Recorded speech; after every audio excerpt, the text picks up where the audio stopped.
What's up guys, this is your favorite fanfic YouTuber, the Fanfic Majesty, and welcome to another amazing video. You can follow me on Patreon for exclusive stories. 3 High Chapter 51. As the old saying goes, Wei Junji is the one who loves Western things. Blood eyes. Buggy came back to his senses, trembled suddenly, looked at Joel with great fear, and stammered. Shui Tong. You are Shui Tong? But isn't Shui Tong dead? Captain Buggy, he was resurrected not long ago. Sabaody whispered in Buggy's ear. Resurrection? Why didn't you tell me about such a big thing earlier? Buggy suddenly roared in annoyance. I obviously told you this. Sabaody muttered aggrievedly. Gulu. Buggy swallowed hard. He never thought that he had mistakenly hijacked an existence that he could never mess with. Moreover, who knew that this legendary pirate would be so cooperative these days? What do you want? Buggy said with trembling teeth. It's not what I want, but have you considered whether to choose surrender or death?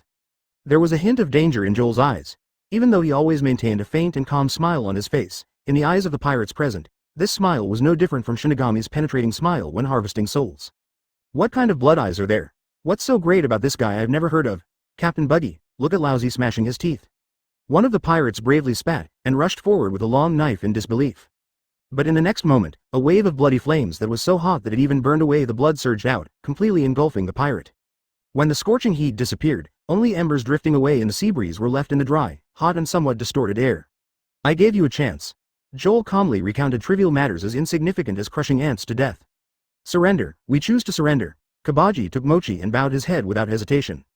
What the Buggy pirates, what pirate cadres, damn it, life is not important. Crow took a deep breath, and the calf muscles that were tense in preparation for the silent step finally relaxed slowly.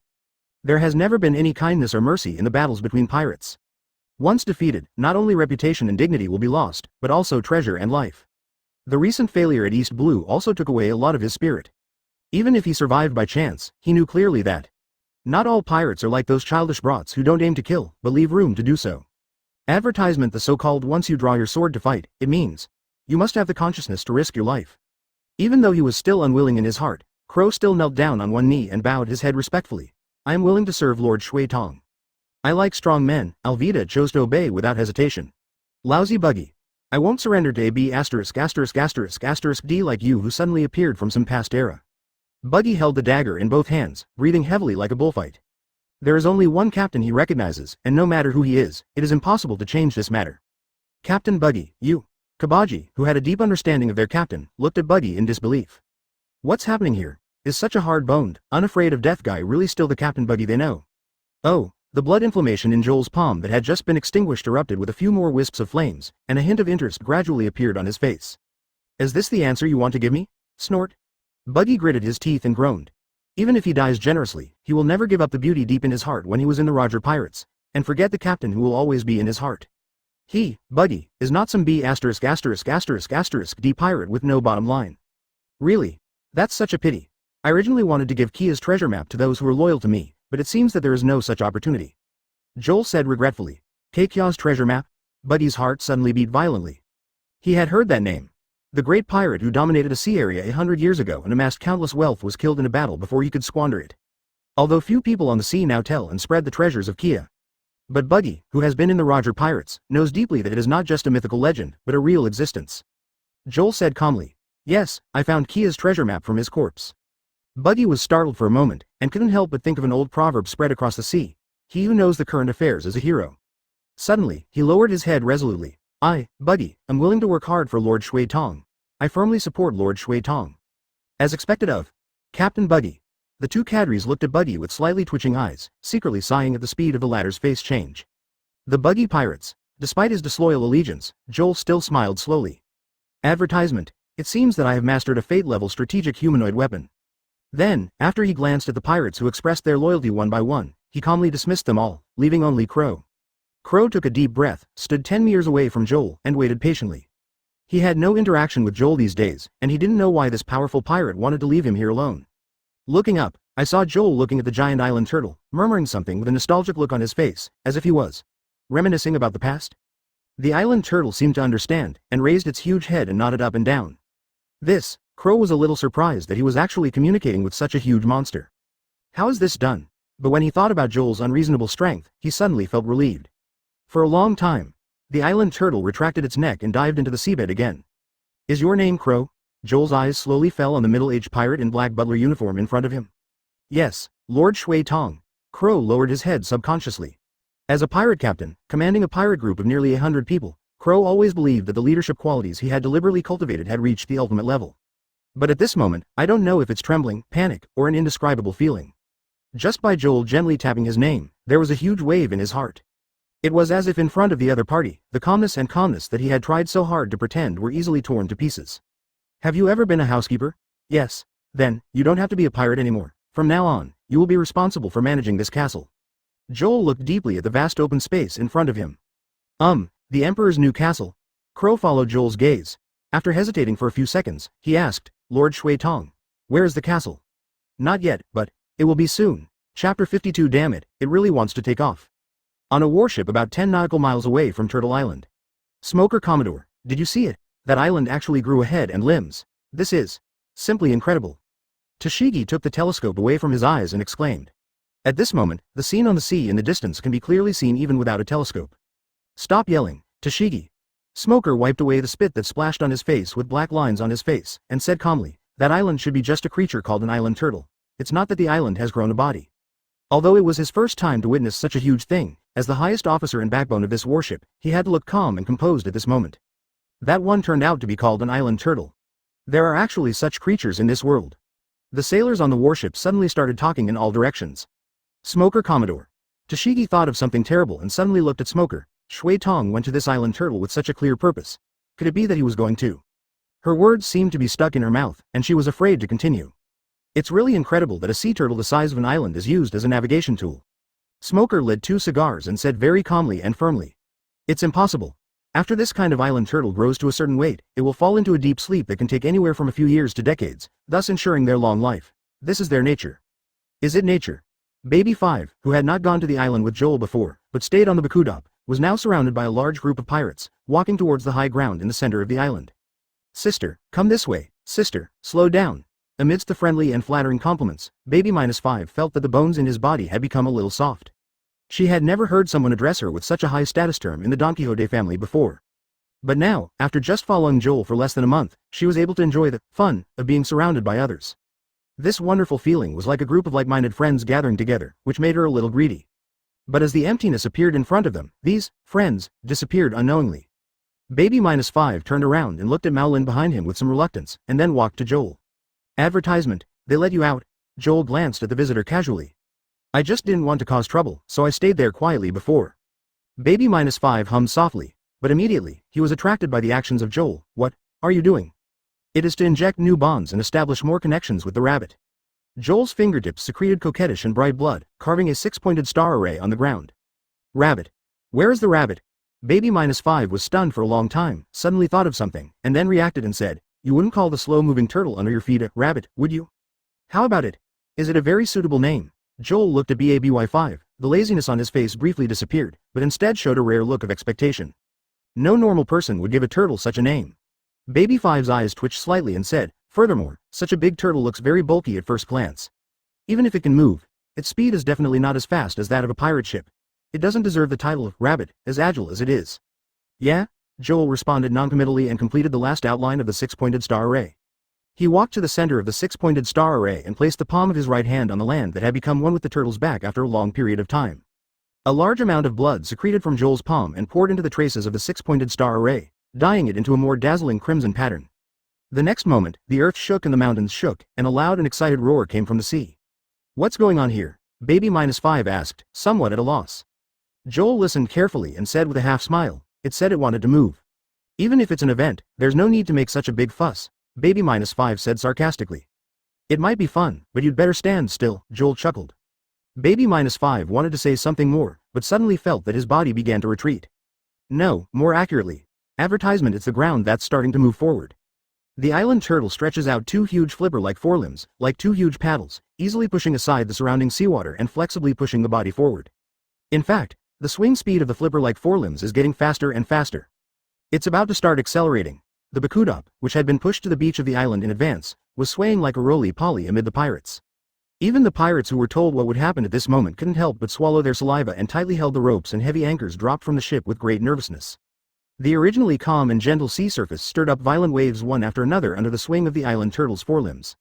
On the deck of the warship in the distance, sailors were busy taking various measures to maintain the stability of the ship. And in the captain's cabin, Tashigi suddenly became anxious and said, "Smoker Commodore, that island turtle is really moving, what should we do now?" "Tashigi, it's better to manage your emotions first. You are now the captain of naval headquarters. You lose control of your emotions at every turn. How can you set an example for your subordinates?"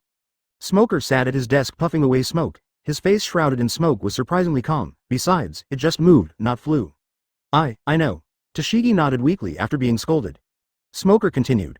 "Just keep your distance from this island turtle. Is it possible that such a big target can disappear from under our noses?" After receiving the instruction, Tashigi responded, "Yes," and left the captain's cabin. Smoker looked at Tashigi's leaving figure, shook his head slightly and sighed. This sergeant who has been following him for many years is still too young. If you want to continue to advance within the marine system, you still need to experience more things and accumulate time. After a while, Tashigi's hurried footsteps sounded in the corridor again. She anxiously opened the door to the captain's cabin and panted, "Smoker Commodore, no, that island turtle seems to be really disappearing." Smoker frowned slightly, but since Tashigi didn't like to exaggerate, he stood up and followed Tashigi towards the deck. "As for the disappearance of island turtles, how is it possible? When I walked to the deck, I saw soldiers standing in a row looking at the sea in the distance." Smoker pushed aside a sailor and looked over. The next moment, his eyes widened in surprise, his mouth almost opened into an O shape, and even the cigar in his mouth fell to the ground at some point.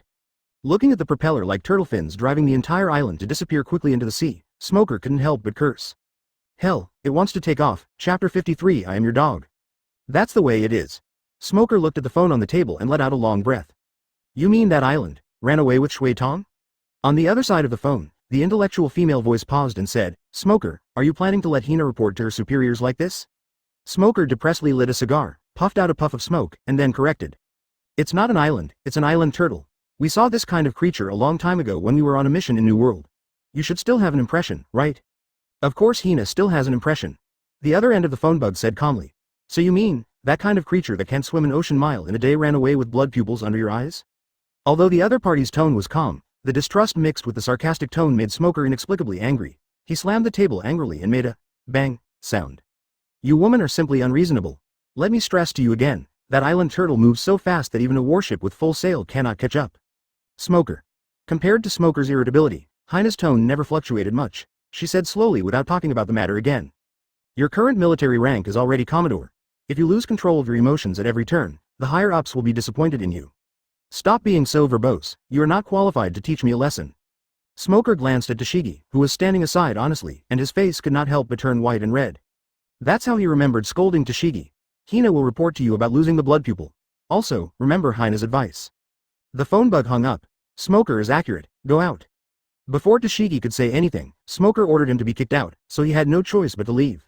Smoker puffed out smoke until the entire captain's cabin was filled with smoke, and he woke up from the memories of yesterday's scene. "Although yesterday I made the decision to track the island turtle as soon as I saw it moving, but even so, the warship moving forward with all its strength did not even absorb the tail of the island turtle. It is obviously an unbelievable thing, but when this kind of thing is placed on Shui Tong, it unexpectedly makes people feel surprised. How many unknown trump cards does that guy have?" Smoker was lost in thought.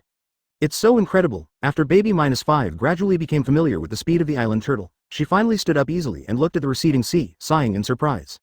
Even in her many years in the Don Quixote family, she had never seen such a wonderful sight. Under Joel's instructions, the island tortoise, Rabbit, completed the distance that an ordinary sea ship could travel in 2 days in just 1 day, and successfully returned to the Yag Islands. At first, no one on the kingdom's coast paid attention to a certain black spot rising on the sea level. Advertisement until the outlined shadow against the sun gradually becomes larger in sight. The waves that were stirred up came in waves, and the seagulls flew up from the beach with flapping wings, as if fleeing. Everyone was shocked to find that a huge island was crashing towards the coast where they were. This apocalyptic scene immediately made them freeze in place in horror. All the bad things he had done in his life flashed through his mind like a fleeting glimpse. Finally, amidst loud shouts of, "Run away!" they woke up and ran towards the island in a panic, fearing that they would be affected by this unnecessary disaster. Star walked quickly towards the kingdom's coast. As the crown prince, he is responsible for the future of this country. At this moment, he must stand up and stand at the forefront of the crisis. Although he knew that there were huge creatures such as sea kings in the sea, Star was still shocked when he saw the huge island turtle with his own eyes. This is no longer just sea kings. It's the giant sea kings that only exist in books, with a body length exceeding 5,000 meters. No, this idea is still too conservative. Star took a deep breath.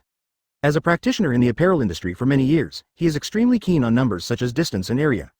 Whether it is the length of the embroidery needle or the area of the country, he can estimate it accurately. It was precisely because of this that the huge creature in front of him gave him such a shock. Because it has a length of 5,000 meters, which is a full 50,000 meters. If it is hit by such a creature, the kingdom that has been established here for hundreds of years will be reduced to ruins in a violent shock in an instant. But such disaster never came. The island turtle slowed down before approaching the coast and landed on the shore exactly. Then, Star saw Joel walking off the island. Suddenly, all the sorrow and depression in my heart disappeared. It turns out that all this, it's all the work of this adult. Is that design completed? Joel looked at Star, who came up to him. Master Joel, I have completed all your needs and now stored them separately, Star said quickly. Then give me the castle's design and Kia's treasure map. After Joel wiped out the Kia pirates more than 100 years ago, he left the treasure map he collected on this island. It's just that when he lived here a few days ago, he heard Star mention it specifically, and he recalled such a thing. After hearing Joel's instructions, Star took out the prince's crown he carried as a token from his pocket and whispered to the attendant beside him. After the attendant left, his eyes noticed the crowd of people not far behind Joel, and he couldn't help but be startled. Advertisement, these guys. Aren't they the same pirates who held Lord Joel hostage before? Why are they here? Lord Joel.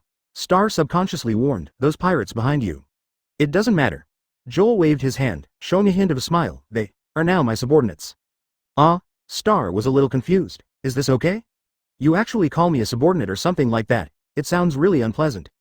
Buggy came from behind and said angrily, don't you want Kia's treasure map? Joel glanced faintly from the corner of his eye. Lord Shui Tong, from now on, I am your dog. Buggy smiled flatteringly without dignity. Kabaji and Mochi looked at their captain's shamelessness and smiled with some relief. Cunning, despicable, and adapting to the changing circumstances, this is what a true pirate should have. Only with such a captain can they survive in this dangerous sea. In about half an hour, the castle design and Kia's treasure map were brought back by the servant. Take it and search for it with your men. Joel casually tossed the parchment to Buggy. Buggy couldn't help but be stunned by Joel's generosity and the ease with which he obtained the treasure map. After he rolled out the parchment and browsed it quickly, the look of joy on his face became more intense. Yes, this treasure map must be real. Lord Shui Tong, I am willing to be your dog in the next life. He flattered and complimented a few words, then his expression suddenly changed, he became energetic, and shouted. Little ones, let's go, it's time to find Kia's treasure. Under the response of a group of pirates, the Baikudopu returned to the sea and sailed into the distance. Just let them go. Baby -5 looked at the gradually smaller black spots on the sea. I can't bear to let this boring world lose some more fun. Joel put away Buggy's lifecard, then slowly opened the box containing the castle design, and said softly. But it's time to build a place to live. Chapter 54 Vinsmoke. On an island somewhere on the Grand Line. Because of territorial disputes and trade, frictions between two neighboring island countries often occur, and serious wars can erupt. If it were normal, the two sides with equal strength would end up hastily leaving a few corpses after a bloody fight. But today is different from the past. The war that was originally evenly matched instantly turned into a one-sided situation after a powerful force joined the battlefield. One after another, indifferent figures began to shuttle across the battlefield. With just a few moves, they destroyed one enemy after another. Hey, they're Germa. Damn it, those bastards in the Modi kingdom actually hired Germa. Damn it, we are no match for them at all. Seeing that the army was defeated like a mountain, the morale of the defeated side suddenly dropped extremely low and they retreated steadily. Soldiers, hold on, they're just bluffing, those guys are not Germas at all. Before the defeated commander could finish his morale-boosting words, he was hit by a sidekick that flew out of thin air and flew dozens of meters, smashing a hard tile-roofed building into pieces. For a long time, he was not seen coming out of the crashed tile-roofed house again. Probably dead. It's boring. It's so fragile. Vinsmoke IG, who had fiery red hair, had a faint and bloody smile on his lips, and quickly returned to the battlefield. The battle lasted for 2 full hours, although the duration of the war cannot be compared with that in the past. But the difference is that this war is a complete war, to destroy the country. Amidst the painful and sad cries, IG took a suitcase full of Bailey and left this place that could no longer be called a country. Soon, IG took a boat back to the kingdom of Germa, which was composed of dozens of snail boats, and walked into the huge castle. He threw the suitcase casually on the floor and sat down on the sofa. He took a sip of the black tea that the servant had just brought and then showed a false smile to the man opposite the sofa. Father, are you thinking about something? Vinsmoke, who used to light up when he saw the suitcase. Judge was expressionless at the moment, as if he was deeply worried. Oh, you're back, IG. Advertisement after a long time. Judge raised his head and looked at his eldest son. What's wrong? It's Niji and Yuji. What happened to them? As a genetically modified warrior, IG doesn't have many emotions. Even though he is a blood-related younger brother, he has never had much affection. His concern at the moment is more of formulaic questions. There's nothing wrong with them. I've received their phone message. Like you, I'll be back soon. Judge responded. What's that? A-Jin slowly cut the strawberry cake on the plate with a knife and fork, chewing it with relish while asking with feigned concern. Judge frowned and pondered for a long time before finally speaking. It was Shui Tong who was resurrected. The man who was inextricably related to the Vinsmoke family has now returned to this era. Yeah? A-Jin put down his knife and fork. So what? He is the biggest obstacle to Germa's independence. Just hearing his name makes me uneasy. Judge leaned back on the sofa and frowned tightly. Don't worry, as Vinsmoke's strongest warrior besides his father, no matter who wants to cause trouble for us. A cold smile formed on A-Jin's lips. I would even wring his neck. Grand Line, Cromie Island. This island, which once established a country and once prospered, gradually declined in war after war, and finally came to destruction. Today, there are only the ruins left by the fire, and the weeds that have grown taller year after year without anyone clearing them. Ha ha ha ha, Ace, we haven't seen each other for a long time.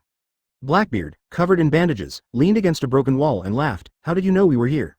You should be able to recognize your current situation. Do you think you can always evade my pursuit, Teach? Ace looked at Teach with a gloomy look on his face. I know, the battle with Shui Tong had too much impact, and it was difficult not to be noticed. Even though almost a month had passed, Blackbeard's injuries still hadn't healed. And every time he thought of that man, his heart ached even more. The battle that left him seriously injured and on the verge of death was indeed too risky. Advertisement, however, now that he has met the man from the old era, if he does nothing, he will no longer be Blackbeard. I'm not interested in your personal grudges. Ace's face was as cold as frost, but an extremely hot flame ignited in his palms. Is there anything else you want to say in front of me? Then let me say one more thing, Ace, do you want to join us and take over the world with me? There was strong ambition in Blackbeard's eyes. I already have a comprehensive plan. The era of Whitebeard is over. First, the Straw Hat Boy who defeated Crocodile will be handed over to the world government as a gift. I didn't expect that even though you were so injured, you still haven't recognized the current situation, and... Ace raised his index and middle fingers together while releasing continuous flaming bullets like a machine gun. That kid Luffy is my brother. The fired flame bullets fell crazily on Blackbeard, who was unable to dodge and rolled on the ground in pain. Immediately, Van Oka set up his sniper rifle, and Badgers clenched his fists tightly. Don't take action, any of you. You are no match for this kid, hide behind. Blackbeard climbed up from the ground with difficulty and shouted at his subordinates. Although he used his dark fruit ability to absorb the flames, the pain that was twice that of an ordinary person still made his face look a little pale. Then he looked at Ace with an innocent look on his face. I know, you want to kill me, right, Ace? Yes, killing a companion is a serious crime. But I was helpless. Who let Saki get the devil fruit that I dreamed of? The rules on the ship are who gets it and who eats it, but I stayed in the Whitebeard Pirates for decades just to get the vampire fruit or dark fruit one day. I'm glad that my bet was right. That vampire fruit will never appear again. Therefore, if dark fruit is eaten again, my ideal will never have a chance to be realized. So you killed Saki and took away the fruit, right? Ace stared at Blackbeard coldly. No, it's not that I took it away, but that this ability chose me, so that I can become the strongest. Darkness appeared crazily on Blackbeard's body, mixed with a vague and strange trace of blood red. Ace, your body is fire, and lousy. I am dark. The darkness that embraces everything. Chapter 55 Blackbeard vs Ace, blood red in the dark. Dark, Ace walked towards Teach with an expressionless expression. That's right, Captain Ace, you can't kill me. In the history of devil fruit, apart from the vampire fruit with the blood pupil, the most special and terrifying thing is this ability. Blackbeard slowly revealed a cruel smile. Logia dark fruit, I have become a person of darkness. Let you experience my power first. As you wish. Ace stopped. He also wanted to see what the other party was going to do. Hey hey hey. Blackbeard laughed and released the darkness in his body, turning into a black tide that continued to flow in all directions along the surface. The so-called darkness is gravity, the force that pulls everything in. Even light is not immune to the infinite gravity. Ace glanced at the dark tide surrounding him from the corner of his eye and said calmly, so what? Just open your eyes and take a good look at everything around you, black holes. In an instant, the surrounding ruins, the savage growing grass, and the elk who were unable to dodge were constantly submerged by the black tide. Looking down from a high altitude, it looks like a picture scroll covered with countless ink splashes, and only complete darkness remains on this land. Then, the darkness quickly returned to Blackbeard, and there was nothing on the empty ground. The power of darkness can absorb everything and then freely choose to retain or release. Blackbeard clenched his hands into fists, and the darkness on his body turned into a long pillar that shot into the sky, spewing out everything contained in the darkness in all directions. Like a long, continuous rainstorm. See, Ace, this is the power I got. Blackbeard laughed with great satisfaction. Firefly. Fire Bodhidharma. Ace's hands suddenly opened, and countless fiery red fluorescent lights emerged from his hands, rushing towards Blackbeard. The scattered fluorescence instantly gathered on Blackbeard's body as if it had autonomous consciousness, turning into a blazing hot fire. It's so hot, I'm about to be burned to death. Blackbeard suddenly rolled on the ground in pain and cried out in embarrassment. It's indeed powerful, but so what? It's just that an attack of this magnitude should be easy to dodge. Advertisement Ace said with a gloomy face. Besides, the injuries you suffered before must have been serious. What else can you do in this state? Blackbeard finally extinguished the flames on his body, but the white bandage tied around his body was also dyed a large dazzling bright red. He stood up and laughed without feeling any pain. It's true. The previous battle almost killed me. If you had met me earlier, I might have died in your hands. But precisely because of this, it is even more clear that I am favored by God. I remember I said that darkness has the power to absorb everything it sees, including. Blackbeard's eyes suddenly stretched out his right hand, and a violent black vortex surged out. The true form of demon fruit power, dark water. Ace was suddenly startled and felt his body fly over involuntarily, firmly fixed in Blackbeard's hand. Immediately, he punched him hard in the abdomen. The severe pain caused Ace's body to bend like a cooked shrimp and fly backwards. But after flying backwards for more than 10 meters, he stopped in the air with his strong physical strength. After briefly staying in the air, he swung out a fist-shaped flame with scorching heat. The huge fire fist flew through the air and hit Blackbeard, who was caught off guard, sending him flying hard. Ace wiped away a trace of blood that flowed from the corner of his mouth, and coldly looked at Blackbeard, who fell to the ground like a dead pig after the old and new wounds burst out. I probably understand what you mean. Dark fruit can cause all captured Esper users to temporarily lose their devil fruit abilities. This kind of power is indeed very powerful, but, as Dad said, recklessness and arrogance are your weaknesses. No matter how much planning you do, you will eventually stumble upon this weakness. Ha ha ha. In response to the other party's preaching, Blackbeard laughed incredulously, then struggled to stand up with his seriously injured body.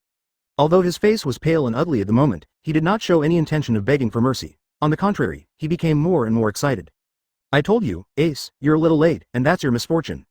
Because what you met is me, who has grown and transformed again. Let me show you. The new power I gained after using darkness to preserve that man's blood.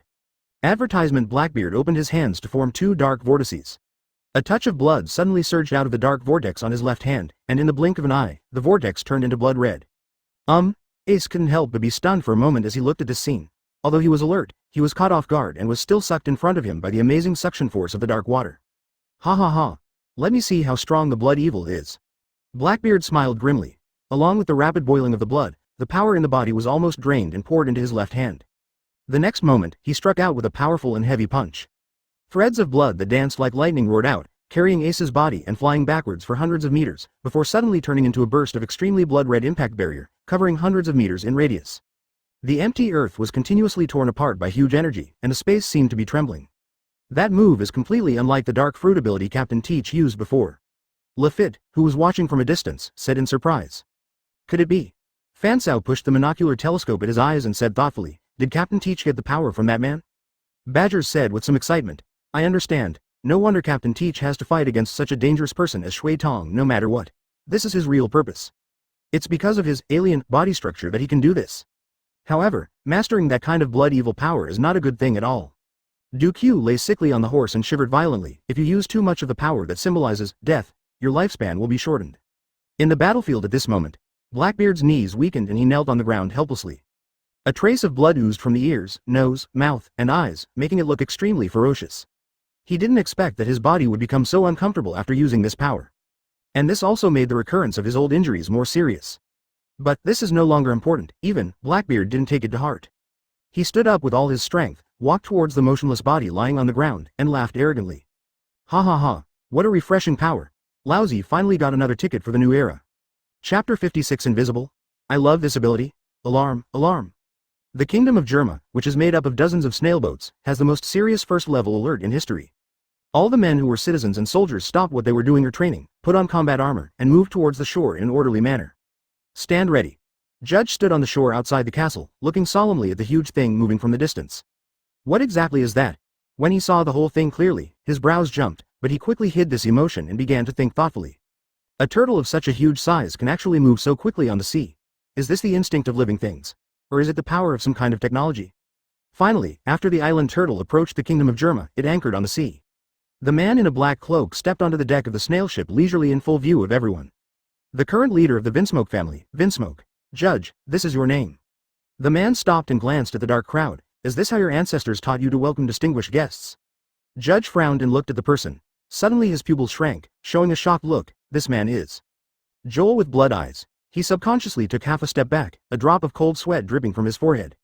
As the King of Germa, Judge has experienced various legendary events in his life.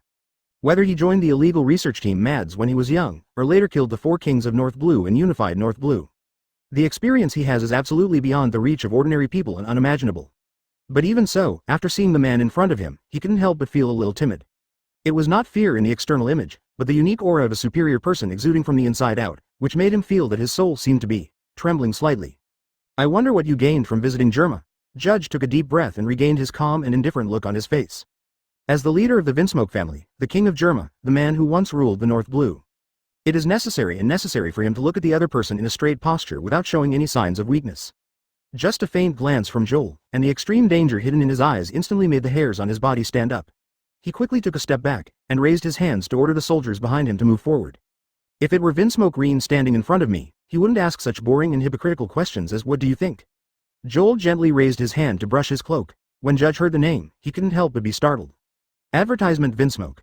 Green is his grandfather and a leader with far-sighted vision. The reason why Judge was able to leave Germa and venture into the sea as an adult was largely due to the encouragement and support of Vinsmoke Green. He still deeply remembered what Green said: politics cannot save Germa. Only science and technology can revitalize the family. But that's all in the past tense. Judge looked hard and said solemnly, Green is dead. The current leader of the Vinsmoke family is me, Vinsmoke. Judge. Today's juniors are really less and less able to learn what it means to respect their seniors.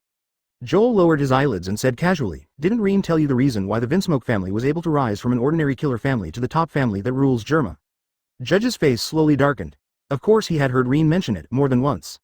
Without Joel's help, I'm afraid Vinsmoke would have been completely eaten away in the jungle of jungles of predators.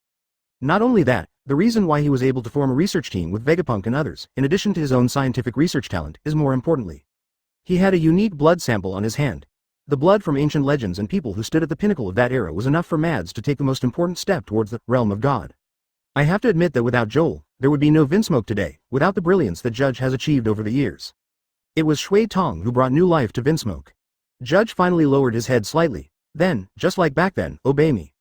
Judge didn't answer. Since Joel disappeared 100 years ago, the Vinsmoke family has completely lost contact with him.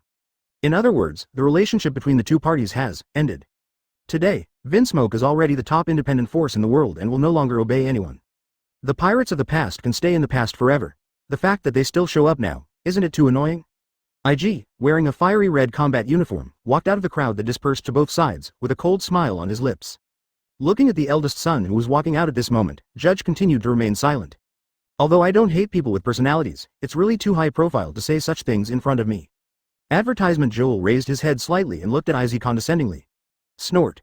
The contemptuous look made IG snort in particular displeasure. In an instant, he disappeared. Invisible? I like this ability.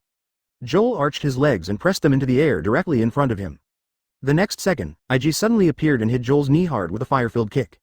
What? IG had no time to be surprised and saw an afterimage flashing quickly in front of him. Suddenly he felt a sharp pain in his chest, as if he had been hit head-on by sea kings, and then his body flew backwards quickly. The soldiers immediately formed a human wall and tried to use their bodies to remove the huge power from IG. But the human wall only maintained its strength for a moment before it was forcefully pried open and ejected. IG, who was flying upside down, tried his best to stop himself, but he still couldn't control himself and created waves on the sea, and instantly hit the huge rocks behind. Boom! The more than 10 meters of reef was instantly smashed into pieces, turning into countless rocks and falling in all directions. But, Joel looked through the crowd and landed on the sea in the distance. The blood in the body cannot be invisible. As a person with fully developed blood abilities, he can easily detect the blood flow in surrounding organisms even without using observation hockey. The principle is roughly similar to thermal imaging. IG didn't even take a single blow. Judge looked at the sea where no figure had appeared for a long time, and beads of sweat gradually formed on his forehead. As the developer of genetic warriors, he clearly knows how powerful IG's physical qualities are. Coupled with the battlesuit specially made by Germa technology, even if IG fights against the huge sea kings of the Com Belt, he will not be at a disadvantage. But Shatong defeated Vinsmoke's most powerful warrior with just a simple kick. This is simply. Before Judge could think further, several familiar voices interrupted his thoughts. I think I saw my eldest brother flying out. Are you doing some kind of special training? Niji and others, who returned from the war on a snail ship, stepped into Germa with a few suitcases filled with Baileys while jokingly smiling. Chapter 57. I can be more patient. You are back. Judge took a deep breath to calm down. The victory or defeat in a moment doesn't mean anything. Even if IG is temporarily at a disadvantage, with his strong physical fitness, he will get up again soon. No need to worry. Moreover, there are 5 super genetic warriors like IG and Vinsmoke. No. Excluding the trash that is no longer here, there are 4. But even so, looking at the entire Grand Line, this kind of combat power is unparalleled. This legendary pirate who existed in the past era. No matter what, it is difficult for one person to fight against 4 genetic warriors at the same time. This time is also very rewarding. Father, Yuji, wearing a green combat uniform, approached with a smile. At the same time, the fiery red figure soared into the sky from the seawater, and the technical shoes on his feet continued to spray airflow, causing him to return to the shore of Germa. It hurts so much, I should have 2 broken ribs. After noticing his body's condition, I.G. frowned slightly, then looked at Niji and the others. You are executing your mission too slowly. Brother, we are talking about a big business this time, and the difficulty is higher than expected, so we delayed it for a while. Niji, who was wearing a dark blue combat uniform, refuted dissatisfiedly. Hey, okay, now is probably not the time to discuss this. Niji smoothed things over and glanced at the figure in front of him, revealing a rather amused look.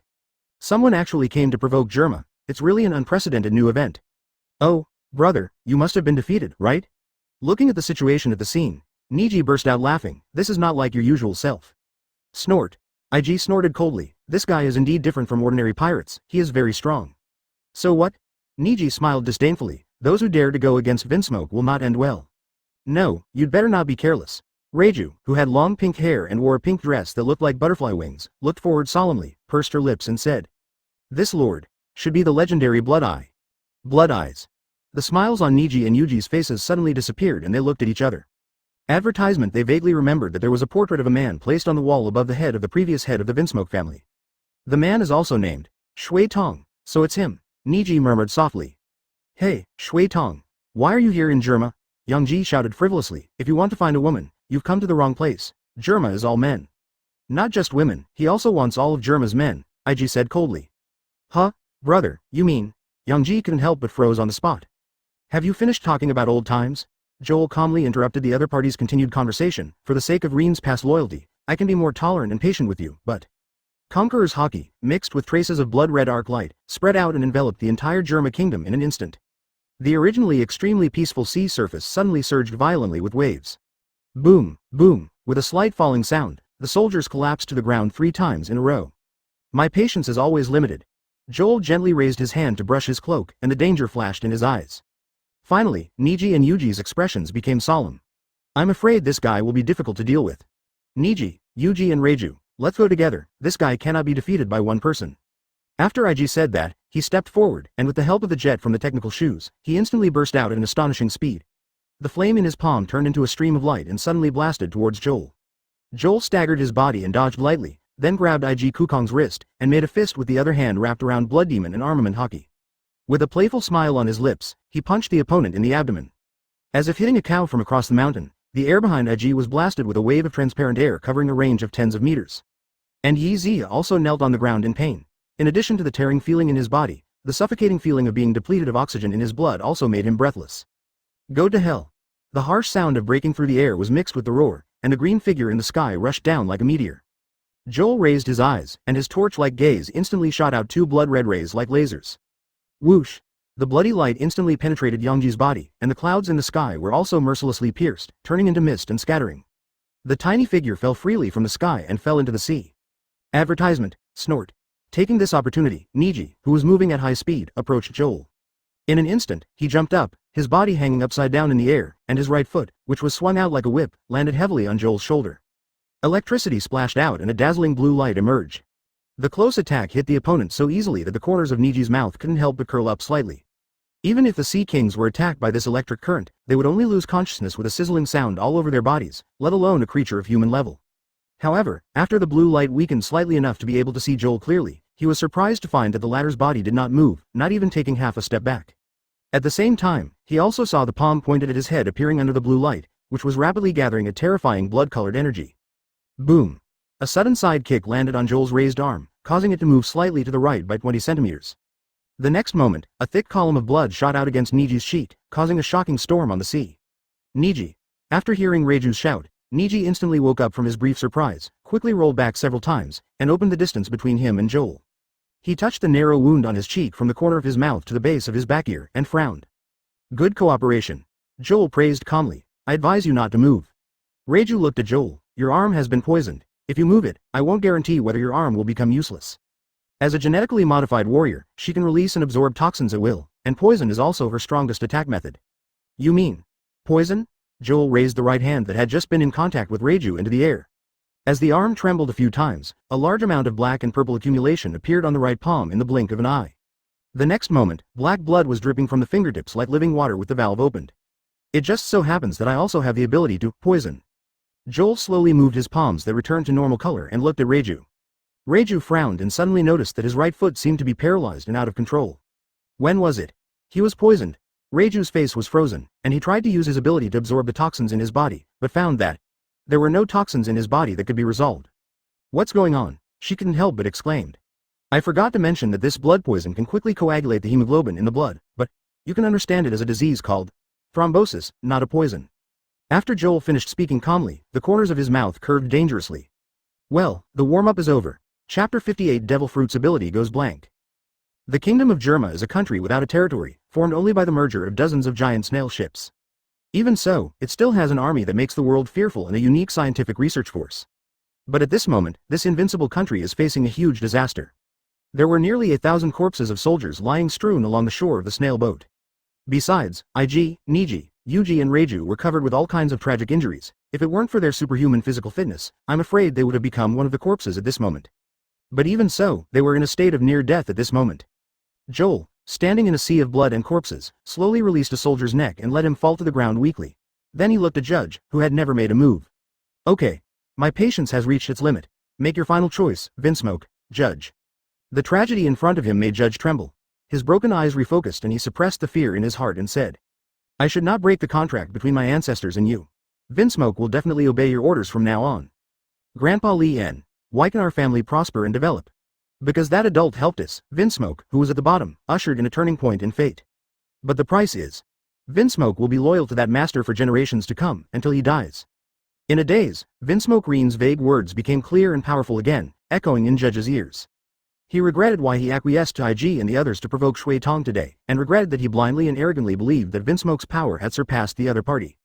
It seems that at the crossroads of destiny, the blood-red color in Joel's eyes gradually dimmed, and a faint joke appeared on the corner of his mouth. Vinsmoke chose the right path again. Shitong. Sir, Vinsmoke. Judge is willing to be loyal to you. Judge took a deep breath, completely put down the dignity of North Blue's top royal family, and knelt down. Joel regained his calm expression. I only came to you this time to do two things. But I am not in the mood today. I will give you some time to clean up the place. I will come back in 2 days. Judge raised his head and watched Joel's back slowly leave. Then he stood up and looked around at the bodies on the shore. He was silent for a long, long time. 2 days later. Just start construction according to the castle design I delivered. Joel walked along the underground corridor of Germa Castle. Advertisement. That's one of the reasons he's here. The fact that the Kingdom of Germa was able to build a huge castle on dozens of snail ships and still stand tall is enough to prove that their technology and experience in this area are quite mature. And, the tireless clones in the Kingdom of Germa can work day and night, which can greatly speed up the completion of the castle. One more thing. Joel's voice paused slightly. Judge led the way. Please speak, Lord Shui Tong. Although he is the head of a country, such honorific titles no longer make Judge feel uncomfortable and embarrassed. The buffering period of these 2 days made him fully understand it in his uneasiness and helplessness. Under absolute force, resistance is meaningless and will only lead to the decline and destruction of the family. Why not just enjoy the happiness of being a subordinate honestly? What's more, it is an indisputable fact that the two parties had a contract 100 years ago. Surrender is the best and there is no other way out. I need to use Vinsmoke's scientific research technology to inhibit the activity of devil fruit and complete the self-transformation of bloodline factors. Joel spoke calmly and explained the biggest purpose of his trip. The perfect blood factor that bloomed from the 7-star sword still remains independently in his body. During these days, he suddenly realized a new possibility. Perhaps, this perfect blood factor can cover part of the blood factor in his body that contains the devil fruit ability. Or so to speak, it can blank out a part of one's body to become a new devil fruit ability carrier. Although, there is a danger in this idea, as it may make devil fruit's abilities unstable. But if he succeeds, his abilities can be further extended and expanded. Joel doesn't think this approach is risky or extreme. In the eyes of the world, he deservedly stood at the pinnacle of that era. But only he himself knew what a powerful behemoth he was facing. With his strength, he is still unable to overthrow the most powerful force in the world. In this era of great pirates, there are countless powerful enemies. Only by transcending them all can he move towards the final battle. Advertisement, transforming bloodline factors. The calm tone fell on Judge's ears, but it was particularly deafening. As one of the first researchers to study bloodline factors, he clearly observed the basic structure of bloodline factors. This is an extremely stable double helix structure that cannot be changed from the inside. Only by injecting new spiritual energy can it be guided to achieve self-change. Even he had to go through countless failures and more than 10 years of hard work before finally obtaining the improved bloodline factor and injecting it into the embryo. Although this practice caused the body of his wife Vinsmoke to reject it. She fell into extreme postpartum weakness and eventually died. But he also obtained a loyal supergenetic warrior whose physical fitness far exceeds that of ordinary humans. However, this is just an example. Even after so many years, he could no longer complete the reproduction of the improved bloodline factor. If it were so easy and simple, so many of Germa's die-hard soldiers might become even better and more powerful super warriors. Instead of appearing as cannon fodder most of the time. Therefore, even if Shui Tong has a strong ability to control blood, if he wants to complete the transformation of blood factors, not only does it require enough luck and experience, but it also requires a very long process. This process may be as short as a few years or as long as decades. Lord Shui Tong, have you thought about it? Judge hesitated for a moment and then asked. Do as I say. Joel walked into the underground warehouse and passed through the densely packed petri dishes of clones. Judge said no more and led Joel to the main research room of the underground warehouse. Amidst the sound of gear machinery turning, the door slowly opened, revealing a variety of experimental artifacts inside. In the center of the main room, there is a huge culture container connected to densely packed tubes. Surrounding the container are 6 cylindrical containers containing different liquids. Then, let's get started. Joel took off his clothes and stepped into the culture container naked. Chapter 59 Bloodline Factor Transformation. The clearing on the back of the island turtle. Yuji, move faster. I.G., whose body was heavily bandaged, was carrying more than 10 tons of logs, urging Yuji who was struggling behind him. Their superhuman body recovery speed allows them to get out of bed in a few days and take on all the easy tasks that are not too tiring. Brother, do we really have to work so hard for that guy? He almost killed us. Yangji said somewhat reluctantly, since my father has chosen to be loyal, we must obey the arrangement. IG expressionlessly raised the log and threw it to Niji who was directly in front of him. The light speed sword in the latter's hand suddenly drew several afterimages in the air, and the logs were immediately cut into dozens of boards of the same size and neatly stacked on the ground. We are not even afraid of death, so what does it mean if we just work? Niji put away the light speed sword and glanced coldly at Yuji who was in low spirits. Although it is a dirty job that only servants like this do, we must complete it well and not embarrass our father. Yangji shrugged and said helplessly. I know, I didn't expect you to accept your fate so much, it's really boring. Not far away, Reiju was browsing the castle design in his hand, instructing Germa's soldiers to carry the stones and build the city wall at the corresponding location. When he was free, he stopped what he was doing and looked sideways at the noise over there. She vaguely remembered that the last time her brothers had a fight was more than 10 years ago. Over the years, IG and the others have never had any conflicts. The way they get along with each other is also very peaceful and without any disturbance. They only exchange a few words when performing tasks. They are like strangers to each other. This kind of noise that only happens with family members. I haven't heard it for a long time. Suddenly, she thought of someone, raised her head and looked at the sea in the distance with extremely nostalgic eyes. Judge stood outside the main room of the research room, staring at the closed door in trance for a long time. About half an hour later, he finally came to his senses. Father, you have been here for a long time. IG appeared next to Judge at some point. Judge responded without saying anything. Advertisement. Compared to the past few days, his time in days has been much shorter these days. The feeling that someone might walk out of the door at any time gradually weakened in my mind as time went by. This strange feeling cannot be said to be anticipation or uneasiness. But for some reason, I can't help but think about it in my mind. It's already the 14th day, Judge murmured, he probably won't come out today. Let's go, IG. As he believed, the transformation of bloodline factors could not be completed overnight. Especially non-scientific researchers like Joel cannot find the correct transformation method without experiencing experiments. Nor do they understand how to use external forces to destroy and reorganize bloodline factors. In this regard, he, Judge, has the right to speak. The blood factor can only be truly called improvement after eliminating useless things such as emotions. From this alone, Judge concluded that Joel would never understand. Not to mention that he has obtained various data and analog results in blood factor experiments over the years. He turned around and left towards the underground warehouse door. Just after taking 2 steps, Judge suddenly felt something and turned around in disbelief. The door to the main research room slowly opened. The tall figure slowly walked out from inside. He was wearing a black cloak with a dark red shirt underneath, and you couldn't even tell anything that was different from before. Did it really come out of the culture container? It should be that the bloodline factor transformation failed. Judge quickly regained his normal expression and said in a low voice. Just like many other researchers studying ancestry factors, it has never been able to truly enter the realm of God, and can only be improved in various tricky ways. This is not something as simple as eating and drinking. Even a person with the ability to control blood like Joel would not be able to comprehend the magical power contained in the blood factor in just a few days.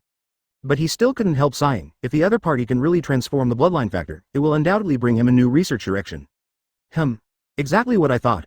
Joel didn't notice Judge's expression, he just looked at his raised left hand intently. Could that be? Advertisement. After noticing Joel's left hand, Judge suddenly dilated his pupils. A line of light green fluid appeared on Joel's left wrist, following the looming blood vessels under the skin, and spread all over his left palm in the blink of an eye. Father, what's wrong? Although I.G. also saw the changes in Joel's palm, he didn't feel anything strange. He was just a little confused about Judge's surprise at this moment. That's green blood. Judge's eyes flickered. What is green blood? I.G. asked. Judge said slowly as if he was lost in memories. Decades ago, before Mads Where I Stayed was forcibly banned, that guy from Vegapunk proposed a conjecture called green blood, and conducted the most basic feasibility test for this purpose. Although subsequent research was not carried out, the results of that experiment did prove his conjecture. And this means, this bloodline factor called green blood can become a blank carrier to accommodate Devil Fruit's abilities. Listening to his father's words, I.G. couldn't help but look at Joel. Although he was not very aware of the weight of these few words, he was also deeply aware of his father's achievements in scientific research. If even his father was so amazed, then the green blood remaining in Joel's palm must be unique. Is it up to the wrist? Joel felt the green blood in his veins clearly separated from the blood on his arms at his wrist, and couldn't help but think for a moment. With the thought in his mind, the whole arm suddenly ignited with blood inflammation, except for the palm above the wrist, which did not emit a trace of flame. As if being deprived of ability. No, to describe it more accurately, it is restored. Restored to the state without eating devil fruit. It should be initially successful, but there is still a rejection reaction, and the integration and transformation need to continue. As the muscles in Joel's left hand gradually relaxed, the rapidly flowing green blood also dimmed and disappeared under the surface of the skin. Lord Shui Tong. Judge stepped forward and said, "Congratulations on completing the transformation of the blood factor." It wasn't a pure compliment, but a genuine recognition of Joel. Joel nodded noncommittally. How far has the construction of the castle reached? Judge said, "Yesterday, all construction was completed." Chapter 60 Joel's Moving Castle. Crow had never seen anything like this. From the beginning to the completion, in just 14 days, a magnificent castle stood majestically on the island's turtle back. This group of soldiers is strong enough to be a branch captain in East Blue. The island turtles and Germa shuttled back and forth almost day and night, so that the progress of this huge project did not stop at all. And those colorful figures, young men and women called princes and princesses, were meticulously directing or personally participating. If it weren't for their unique and arrogant style, Crow couldn't believe that a royal family was willing to do such menial work. Although, these young people do not look like royalty from an ordinary country. However, this is enough to explain what a big shot Takolo was following. But also because of this, instead, he felt a little uneasy. He felt like he was being sucked into the Uzumaki of the times and couldn't escape. Lord Shui Tong, please follow me. Crow, who had been waiting for a long time, respectfully led Joel and others into the castle under the habit of many years of being a housekeeper. Entering the magnificent castle gate, you will see the magnificent hall. The hall is very empty, and there are not many things placed. There is only a complete set of tables, chairs and tea sets placed in the left corner. In the center is the double spiral staircase leading to the upper floor. The exquisite ceramic tiles that fit tightly together give off a faint luster and complement each other with the crystal headlights on the ceiling. Passing through the hall, the central courtyard of the castle is a flower bed full of tulips and roses. Along the garden path, you can also see vine-wrapped morning glories dotting the walls. Entering the back courtyard of the castle, the layout here is more elaborate and detailed. Various rooms such as kitchen, main room, guest room, storage room, office, entertainment room, etc. are almost perfectly distributed on each floor, and occupy just the right amount of area. Even Crow, who had visited several times in advance, couldn't help but feel shaken when he opened the door to each room again. He committed himself to becoming a housekeeper in Zailuobu village and planned carefully for several years in order to become the owner of the manor. The majestic iron gate, the spectacular fountain, the open lawn, and the luxurious townhouse are a residence that even he, the great pirate of East Blue, longs for and wants to occupy. But compared to this castle, the so-called luxurious courtyard is simply not worth mentioning. Completely comparable to Dressrosa's King's Heights. Advertisement Baby -5 couldn't help but admire it. The famous resort country of New World, the Palace of Dressrosa, a member country of world government. Even if we look at the whole world, we can still be ranked among the best. In comparison, this castle is not bad at all in terms of lighting, ventilation, or spatial layout. Dressrosa, the scenery there is really nice, but Reiju thought of the country she had visited once during vacation, and couldn't help but smile slightly. The palace there is not as good as a castle that can move freely. You actually said such things, butterfly woman. Although he somewhat agreed with Reiju's words, Baby5 was still a little unhappy and snorted at the negative comments about the Don Quixote family. Hey, how's it going? We completed everything according to the design drawings, and the unreasonable parts of the drawings have also been changed. Yangji folded his arms on his chest, and the old god said. Moreover, a technological coating that effectively prevents cracking has been added to the surface of the wall, and key structural parts have been replaced with special alloys. The reliability and sturdiness may not even be comparable to today's Germa castle. Yangji, pay attention to the tone of your conversation with Mr. Shui Tong. Judge looked at his youngest and most immature son and scolded him coldly. It's really troublesome. Yuji shrugged, and then reluctantly agreed, yes. It's pretty much what I expected. Joel praised him with satisfaction and then said, Judge, I also need you to dispatch some elite personnel to patrol and guard this castle. Is that possible? Judge nodded. No problem at all. However, I think those soldiers of yours will not be absolutely loyal to me, so let one of them stay and become the captain of the guard here. Joel glanced lightly at IG and the others present. Upon hearing this request, Judge reluctantly did not respond immediately. Even though he spent all of Germa's accumulation and inventory to build a castle, he didn't feel anything wrong. But no matter which one of the 4 IG is, Vinsmoke is an indispensable and absolute fighting force, and he is the most reluctant to let go of his heart. Even if he chooses to be loyal to Joel, it is difficult for him to make up his mind to sacrifice his children as sacrifice. The 3 of IG looked at each other and remained silent. Their current identities are the noble princes of the Germa kingdom, superiors who are superior to countless people. Advertisement. But once you become the captain of the guard of this castle, not only will your status become lower, but you will also have to obey Shui Tong's orders. Just thinking about it made them feel a little uncomfortable. Let me do this. Reiju slowly walked out from behind IG and the others, with a calm smile on his face. Reiju. Judge looked at his only daughter with a very complicated expression, and his voice trembled slightly. Have you thought about it? Reiju said. Yes, father, I have thought about it. Judge took a deep breath and slowly exhaled it after a long time. He looked at Joel as if he had become a little older. Lord Shui Tong, if you agree, let my useless daughter be your chief attendant. In that case. Joel nodded slightly and looked calmly at the young woman in front of him who looked very stable and mature. Vinsmoke. Reiju, you will be responsible for the security of this castle from now on. I will obey your orders. Reiju bowed slightly and bowed in the highest royal style. Lord Joel. Baby -5 thought of something and suddenly asked, now that this castle is built, does it have a name? I remember you were good at naming names, right? Are you good at naming? Regarding such remarks, Joel couldn't help but rub his eyebrows. However, the castle did need to be given a unique name. He raised his head and looked at the blue sky outside the window. Let's name this place, Dome. Dome. The judge couldn't help but be startled. Does this mean that this is the supreme sky? What does this mean? Baby -5 blinked in confusion. Meaning is, a deep smile formed on the corner of Joel's mouth. Here, everything will be conquered. Chapter 61 Notification Kuzan. Island Turtle, Dome. Reiju sat in the soft chair in the study room, calmly and elegantly flipping through the books in his hands in the faint sunlight coming from the window. After a while, she closed the book. He stood up and walked to the window, looking at the snail boat slowly sailing away on the sea in the distance. She didn't know whether the decision she made was a good or bad decision, to serve as the spokesperson of the Vinsmoke family and obey the Blood-Eye. But for some reason, being away from Germa actually gave her a sense of peace and tranquility from the bottom of her heart. When she fought against Shui Tong that day, she once thought that Germa would be completely destroyed. Although things did not develop like this later, she was surprised to find herself with such thoughts. He actually doesn't have any nostalgia for Germa. On the contrary, I vaguely hope that this kind of thing will happen. Well, Reiju looked out the window at the black spots disappearing into the sea level and sighed softly. She was tired of meaningless wars. It would be great if this place could become a refuge from war. However, how can one be alone among Uzumaki? Putting aside the immature thoughts in his mind, Reiju waved to the newsbird flying in the sky. After paying the price of 100 belly, she lazily sat back on the lounge chair with the newspaper. Leaning gently on the back of the chair, her fair and round thigh was placed on the other leg, swaying gently in the air. I wonder what interesting news there will be recently. She murmured softly. After each mission, she would browse the latest news to divert her attention and relieve her mental stress. There are quite a few new pirates who have emerged recently. There were dozens of reward lists in the newspaper, and the amounts were frighteningly higher than before. Looking through the reward sheets one by one. White-haired, A-Jin, who has a bounty of 67 million belly. Wet hair, Caribou with a bounty of 53 million belly. And, Bald, Crib, who has a bounty of 40 million belly. The almost similar titles and the information that the 3 of them belonged to the same pirate group immediately made Reiju laugh a little. Looking through the relevant information again, I couldn't help but show a hint of surprise. This is actually the first time these 3 people have been offered a reward. However, tracing back to the origin, the reason why the bounty amount is so high is that he broke into a marine base and massacred a large number of marines. Advertisement besides. Captain, Eustace. Kid, who has a reward of 290 million belly. Surgeon of Death, Trafalgar. Luo, who has a bounty of 200 million belly. Straw Hat. Monkey. D. Luffy with a bounty of 300 million belly. Huh? Reiju looked a little surprised. Compared to other pirates, this Straw Hat Luffy is very special. He actually broke into Eni's lobby and even declared war on the world government. And that seems to be what just happened. Continuing to browse through the reward list, Reiju was suddenly stunned.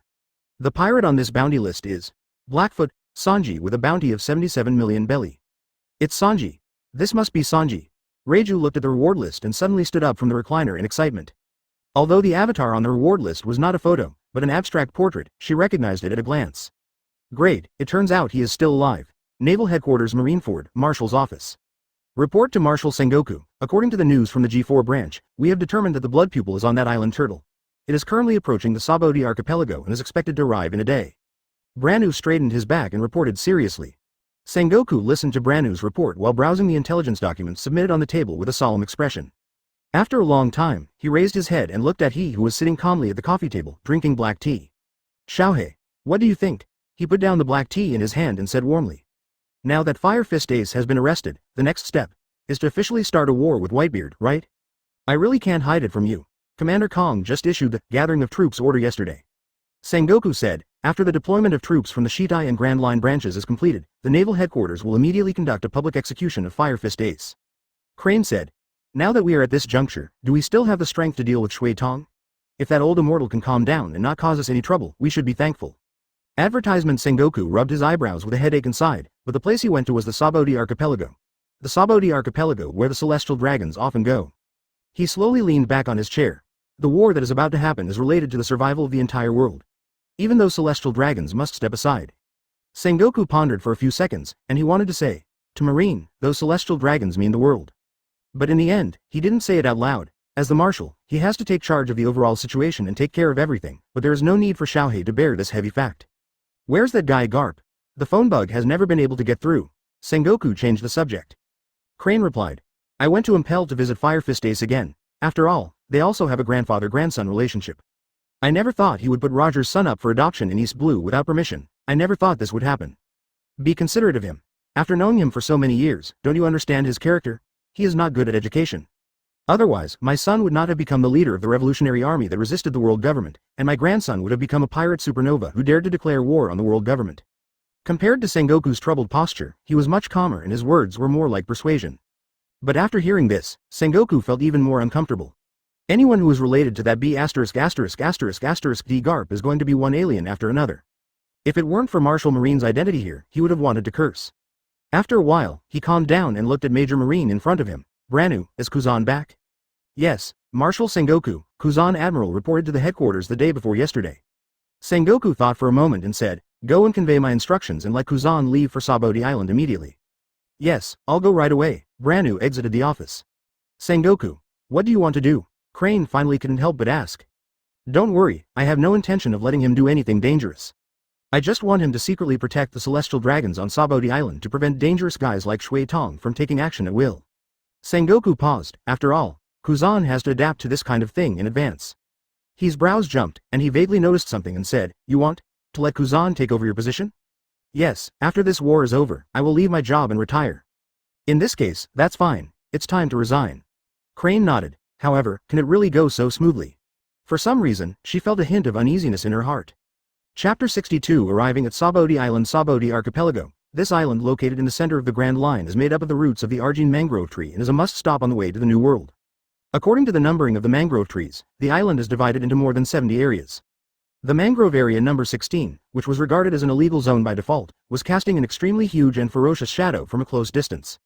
And what casts this shadow is a huge sea turtle like an island. On top of the turtle, a majestic castle stands above. Hey, did you see it?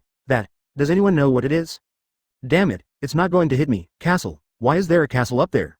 There were voices of fear, panic, and curiosity, and everyone looked at this unprecedented sight in disbelief. In Area 70 adjacent to Area 16, the noble celestial dragon St. Charles, followed by dozens of world government officials, strolled through the hotel streets. As the god who rules the world, coming down from time to watch and play is also a good way to pass the time. What's more, Sabaody Archipelago occasionally brings them some nice surprises. At this point, all celestial dragons have maintained the same understanding, refusing Marine to fully control and settle on Sabaody Island, so that this island full of violence, blood and illegal transactions can provide the fun it deserves. What is that? St. Charles looked at the things in the air in the distance. His eyes suddenly widened and there was a trail of snot hanging from his ugly and everted nose. How can there be such a thing? Come and take a look. He mounted the slave lying on the ground next to him and hurriedly urged him. You damn slave, move quickly, I'm going to see what's going on. With the slave crawling and finally getting closer, St. Charles could see the whole thing clearly. On the vast turtle back, a luxurious castle stands high, like a sharp sword thrust into the sky. The castle on the back of the big turtle, I want that. One of you, go and bring that turtle to me. St. Charles said with great excitement, if I can get that castle, my father and sister will definitely be shocked by me. The men in black around me looked at me, and I looked at you, but no one moved immediately. Advertisement, if it is an ordinary thing, it can naturally be plundered without restraint. But what on earth do you need to do to tame that giant sea turtle? Hey, didn't you stop what I said? Charles Saint's voice became shrill and trembling. I said I want that big turtle. Lord St. Charles. Finally, a man in black came closer. He hesitated for a few seconds before speaking. We got news from naval headquarters a few days ago. That castle is the residence of the legendary pirate Blood Eye. Blood Eyes? Who is that? St. Charles shouted angrily with his eyes wide open, and at the same time he took out the pistol in his arms and pointed it at the man in black. If you don't make it clear, die immediately. The man in black swallowed his saliva, knelt down quickly and said, it's the blood-eyed Joel who caused Twilight of Gods. St. Charles' pupils suddenly shrank and he pulled the trigger in his hand. As a cloud of blood splashed in the air, the man in black fell to the ground helplessly. Who? Charo's holy eyes were filled with bloodshot eyes, and he was breathing heavily. Who asked you to mention the devil's name? Damn it. After a long time, he calmed down from his intense emotions. He turned around and walked away from the island turtle, murmuring in a low voice. Forget it, go find some women, he. I want those untouchables to feel my anger now. Set the time back half an hour ago, at Mangrove number 17. A fierce battle is taking place at this moment. With a bounty of more than 100 million, Skulikman Apu, known as the supernova by the world, was the one who prompted the battle. Pulling away from the opponent, he turned his left arm into a trumpet and played it in his mouth. Scrap the plate and chop. Wherever he looked, the scattered sound waves suddenly turned into a slash and flew out quickly. A-Jin stepped forward and dodged the attack. At the same time, he narrowed the distance between him and Apu. But Apu was as agile as a rabbit, and he used the obstacles of tree vines around the mangroves to continuously extend the battlefield space. Advertisement while playing harsh music, he kept his distance and carried out long-range attacks. Caribou and Crib's hands felt itchy as they watched the anxious battle.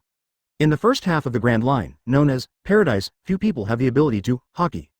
Therefore, Caribou, who left Joel, found that the sea was so vast, but there was no decent opponent.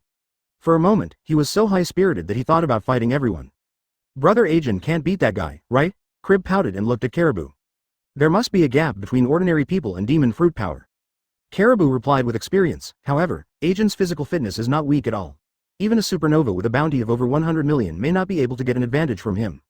In Area 17, there is still another person watching the battle alone. Capone Beige, wearing a hat, scarf, and his favorite straight-striped suit, with a cigar in his mouth, puffed out a smoke ring. He could almost conclude that although the white-haired A-Jin, whose bounty amount was only over 60 million, was currently enjoying good momentum, he would soon be defeated in this battle. After all, a bounty of over 100 million is a huge threshold, which can basically determine the strength gap between the two sides.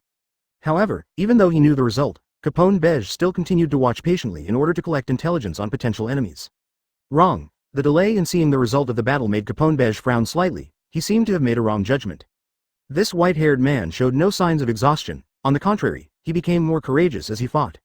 Suddenly, a huge shadow shrouded down. Everyone's eyes couldn't help but be attracted by the huge thing in front of them. The two sides of the battle were also separated at the first touch, looking at the island turtle approaching from the sea.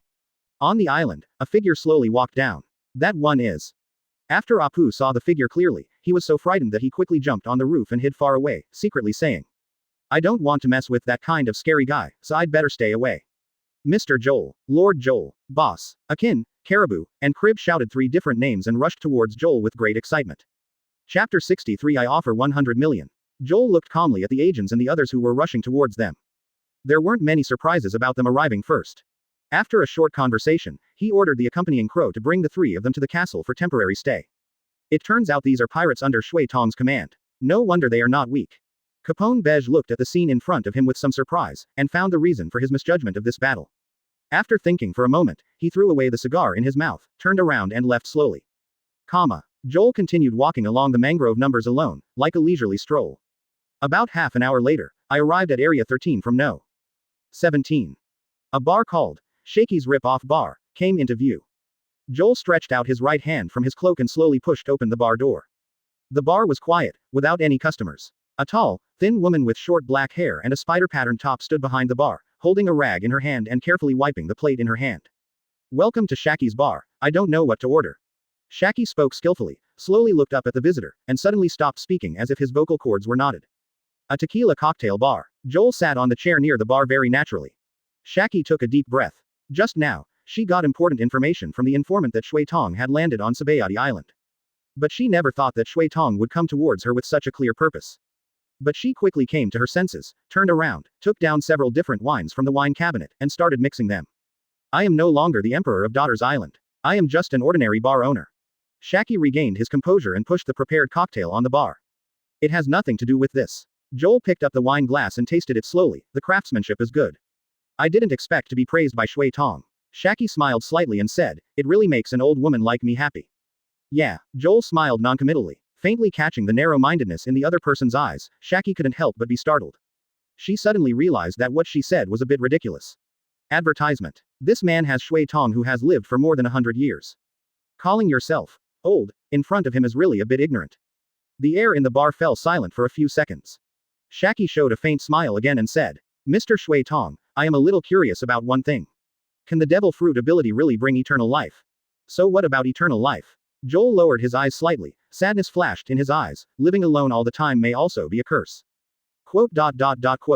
Feeling the sadness in Joel's eyes, Shaki slowly sat on the round chair behind the bar. Without asking any more questions, he changed the subject and said, so, Mr. Shui Tong just wants to come over for a drink because my bar is so famous. Joel said calmly, I'm here to see Silver Rayleigh today.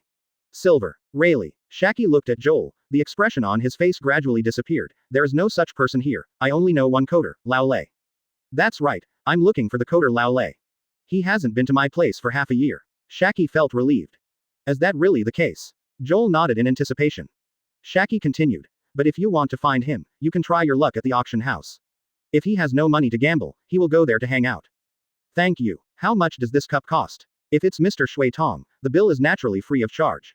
You are welcome to come to my place for a drink at any time. I don't really like owing favors. Joel put down a gold coin, stood up and walked towards the bar door. Shaki looked at Joel's leaving back, lit a cigarette and took a puff, then picked up the gold coin in his hand and glanced at the color and lines above. Almost at a glance, she recognized the value of this gold coin. If it were placed in an antique shop, it could be auctioned for at least 1 million belly. As expected of Shui Tong, his actions are really generous. Sabaody Island, Area 1, Human Auction Venue. As the door of the auction venue opened, nobles of different appearances walked out of the venue in 2s and 3s. Hawkins, who has flowing blonde hair and a slender figure, wearing black pants and a ruffled white top, sat at the guest seat, calmly looking at the front curtain that had not yet been opened, and murmured without any hesitation. Trafficking humans. Advertisement. How far human beings can be vicious is really making me curious. As he spoke, he couldn't help but glance at the figure in front of him on the left. There are more and more degenerates born under the corrupt system. It seems that there is no fallacy in the divination. The royal power will eventually come to an end. Drake, who had a hooked nose and wore an eye patch, looked back at the person behind him as if feeling something, and soon turned his head back with a serious expression. The magician Basil Hawkins is indeed a strange man. As the crowd surged, the guest seats gradually filled up. The door was about to close, but suddenly it was pushed open again. A tall figure in a windless cloak walked into the auction venue. That man. Drake looked back, with a hint of surprise on his serious face. I didn't expect him to come to a place like this. Hawkins looked at Joel's back walking down the stairs, and a drop of cold sweat dripped from his forehead. He quickly took out the cards and began to divine as if no one else was watching, and then the look on his face became more and more exaggerated. Has the established destiny been changed? It's incredible. I didn't expect such a thing to happen, but divination can't go wrong. Finally, the curtain of the platform slowly opened. A man wearing star glasses walked out from the background. It's been such a long wait. I, Mr. Disco, have prepared high-quality slaves for you, all of which are interesting products. I sincerely hope that you can get your favorite slaves. Quote. Then, let's start the bidding now. First, slave no. 1. As the atmosphere heated up, the shackled slaves in the background were constantly pushed up. Slave number 2 is Mero, the clown from South Blue. In addition to being able to juggle, his biggest advantage is that he has a perfect double butt chin. The starting price is 500,000. Is anyone willing to bid? Someone over there offered 530,000 yuan. Is there anyone with a higher offer? Then, 530,000 yuan is sold. Let us congratulate the gentleman in seat 31 for getting a perfect double butt chin. After several rounds of auctions, Disco tried his best, but the transaction price was always mediocre, and even he couldn't help but feel a little discouraged. Slave number 25. He looked at the speech and couldn't help being stunned, but he still tried to keep up his decadent spirit and introduced the white-haired old man who had stood up. Sis is an old man who is only 76 years old. If you buy it back, you can clean the yard and trim the weeds in the garden. The biggest advantage is, it's cheap. Then, the starting price is 50,000. After Disco finished speaking, he couldn't help but secretly lament that the market has been sluggish recently, and an old man approaching 80 years old could actually be sent here. Moreover, the average selling price of normal human beings is more than 500,000 yuan. It doesn't make any sense whether an old man with 50,000 can sell it or not. Just when he felt that the auction was about to fail, a voice suddenly sounded like music to his ears. I'll pay 100 million belly. Chapter 64. This is not a problem for my coder, Rayleigh. 100 million Baileys. Disco suspected that his ears had heard wrong. He looked at the man in a black cloak excitedly. Is there anyone who bids higher than this master? Having said that, he knew that it was impossible for anyone to quote a higher price. This price can buy 200 strong human slaves, and there are actually people who are willing to use this price to buy a gray-haired old man. This is simply outrageous. Is that guy crazy? How could someone do such a thing? That's 100 million belly. If you're lucky, you can buy a mermaid girl. Surprises erupted in the guest seats, and the crowd couldn't help but look at the elegant man sitting calmly on the seat. Drake looked back and murmured, "This man's thoughts are really unpredictable." Hawkins couldn't help but feel a little surprised. Although I'm not interested in money, 100 million Baileys should be a big number. If there is no objection, 100 million belly will become. Disco couldn't wait to put the final word, but was suddenly interrupted. Wait a moment. Joel looked at the old man with silver beard, hair and glasses on the stage, and said slowly, "Old Lay, do you agree with this price? If you think it's not enough, I can add more. Am I so valuable?" Rayleigh, who was shackled on the stage, scratched his head, and a bright light flashed in the lenses of his raised glasses. "Then it seems that I sold it for 50,000 yuan at a loss. What's going on? Is there such a thing?" The people at the guest table couldn't understand why the buyer would ask for a slave's wishes before bidding. Then does this gentleman still want to increase the price? Disco looked at Joel with a smile, hoping that the other party would raise the price a little more. After all, doing this kind of business means one less business. 100 million Baileys, what good things are there? Suddenly, the door of the auction house was pushed open hard, and celestial dragons wearing sunglasses walked in with high-profile steps and made a lot of noise. At the same time, everyone's attention was focused on him. Disco's eyes lit up, and a thought flashed through his mind. He took the microphone and shouted without any hesitation. The noble Saint Roswald, the descendant of the creator, is currently auctioning a very rare human being, worth 100 million. Are you interested in participating in this auction? Advertisement. A human being worth 100 million, let me see. Saint Roswader's eyes fell on Rayleigh on the stage, and then he frowned and his voice became cold. Can an old human man be worth 100 million? What kind of fool made a random quote here? Although 100 million belly was not much to them, celestial dragons, this behavior made him feel very unhappy.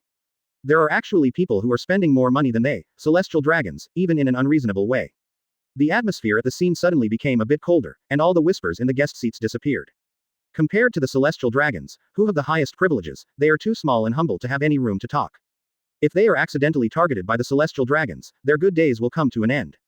Therefore, I didn't even dare to make a sound at this moment.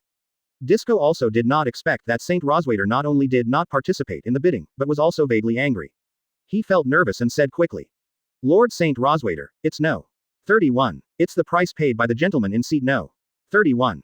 No. 31. Saint Roswald frowned and looked. I saw the man in black clothes still sitting there calmly. That B asterisk asterisk asterisk asterisk asterisk D, he knew I was angry and he still dared to sit there. As soon as Saint Roswader's voice fell, a man in black quickly approached and said anxiously, Sir Roswald, that guy is the pirate blood pupil. Blood pupils. There was a look of confusion in Saint Roswald's eyes, as if he was trying to remember who the blood pupil was. Memories flashed through my mind. The next moment, he took a breath of cold air, his body was covered with cold sweat, and even his clothes were almost soaked. Let's go. I don't want to stay here anymore. Saint Roswader was so frightened that his face turned to dust, and he immediately walked towards the door in great fear. I fell hard on the way, but I quickly got up without feeling any pain. He looks so embarrassed that he doesn't look like a god who controls this world. What's wrong with Saint Roswald? Why did he leave suddenly? What happened? It's just unbelievable. What is the identity of this man? The guests started talking fiercely again. Even a god would be afraid of the god slayer. Hawkins looked back and glanced at the celestial dragons who escaped from the auction venue, and said thoughtfully. Advertisement. Next, let the auction continue. Disco was shocked for a long time before he woke up from this unbelievable thing, and then he took the initiative in this auction. But after this incident, his mind was no longer on the slave auction, but on what was going on. The auction has finally come to an end. Disco walked backstage, but he kept thinking about what happened just now in his mind. After hesitating for a moment, he dialed the phone number. After a blind tone, the call was connected. Disco, didn't you tell me not to contact me if you have nothing to do? There was an unhappy voice on the other end of the phone, and in the background there were bursts of girls screaming and playing. Joker, something happened just now. You should know something. Disco told everything exactly. Foo foo foo. Of course celestial dragons will be afraid, because that guy has blood pupils. The other end of the phone laughed very happily. As for the guy who Shui Tong wants to buy, he must be an important person. I will check it out. Okay, that's it. Try not to contact me in the future. There was almost no politeness and the caller was quickly hung up. Blood eyes. Disco whispered the name, and his body suddenly trembled. It turns out it's him. Behind the auction stage, Rayleigh, whose collar was removed, was enthusiastically sent out of the backcourt gate. The world has actually become like this. Someone will be interested in the old man. He moved his somewhat stiff neck, and then looked at the tall man in front of him. This is the first time I've been bought by someone. Now that you've been bought, you have to work hard for me. Joel calmly stared at Rayleigh, who was a little distracted. What else can an old man like me do? I won't have to endure the waves of the sea, right? Rayleigh shrugged. If that's the case, it would be too difficult for me. I am not so unkind to my descendants. Joel gently brushed his cloak, turned around and walked away. I only want you to do one thing for me, help me with coding. It turned out to be just this kind of thing. Rayleigh's heart dropped slightly, and she laughed. Don't worry, no matter how big the pirate ship is, it won't be a problem for the coder Rayleigh. Chapter 65 Empress Hancock. Looking at the huge island turtle in front of him, Rayleigh's face turned completely dark. What? Do you want this thing to be coded? Rayleigh had no idea that the coding Joel was talking about was not a pirate ship, but a huge island. Not long ago, he boasted that coding was only a trivial matter. But in the blink of an eye, the slap in the face happened so quickly. This is really a huge challenge. Rayleigh had a headache. After a long silence, he finally said depressedly. It is not impossible to coat this island turtle. However, I need to find some experienced workers who are skilled in their craftsmanship. I simply cannot do this alone. Quote. No problem at all, Joel said calmly. As for the price, just ask, no matter how much it is, I will be satisfied. You believe in me so much. Aren't you afraid that I'll walk away? Rayleigh was a little surprised by Joel's relief. There was a hint of joking in Joel's eyes. There's nothing to worry about. After all, you don't want the title of Pluton to be tarnished, right? That's all in the past. Rayleigh suddenly smiled with relief. There is no Pluton anywhere now, but there is only one old lay who loves to drink. But I know, I will bring more people over tomorrow for coding.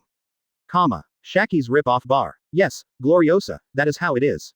And don't let that Hancock kid know about this. As 7 warlords of the sea, if you rashly interact with world-class criminals, it will be troublesome, at least, for Amazon Lily. Quote. After repeated warnings, Shacky hung up the phone, lit a thin cigarette, and after noticing something, he half-draped his arm on the bar and looked at the bar door with interest. The bar door was pushed open. Long time no see, Rayleigh, you would like to come back to me. Looking at the figure walking in, Shacky teased. Rayleigh sat on the chair with ease and said with a smile. Don't say that, Shacky, I just took a serious job, and I will be very busy next time. I came here to see you while I still have some free time. Oh, Shacky took out a bottle of ale from the wine cabinet, poured it into the wine glass on the table, and pushed it over. What job? Advertisement. Coding of an island. Rayleigh looked at Shacky tacitly. Then you have to work hard, that man is quite generous. Shacky blew out the smoke, took out a gold coin and rubbed it in his hand. It would be best if I can earn enough money for the rest of my life from this single transaction. Then I can close the shop here and spend my remaining years comfortably. To spend your remaining years in peace. As if hearing a joke, Rayleigh suddenly laughed. The man who was resurrected from the past era is now back again, which means that the world will once again be involved in a huge whirlpool. As he spoke, the smile on his face slowly disappeared. Soon, there will no longer be a peaceful place in the world. Daughter Island, Amazon Lily, inside the palace. Grandma Z looked at the phone with some confusion. The phone call with Shacky just now made her fall into deep thought. Blood Eye not only appeared, but also arrived at Sabaody Island so quickly. According to Amazon Lily's friendship with the other party, as the former emperor of Amazon, she should go to meet that man. But, the current empress of Numera Island now serves as Shichibukai, and she can no longer interact with Blood Eyes openly under any circumstances. Why, mother-in-law? A familiar voice came from outside the palace.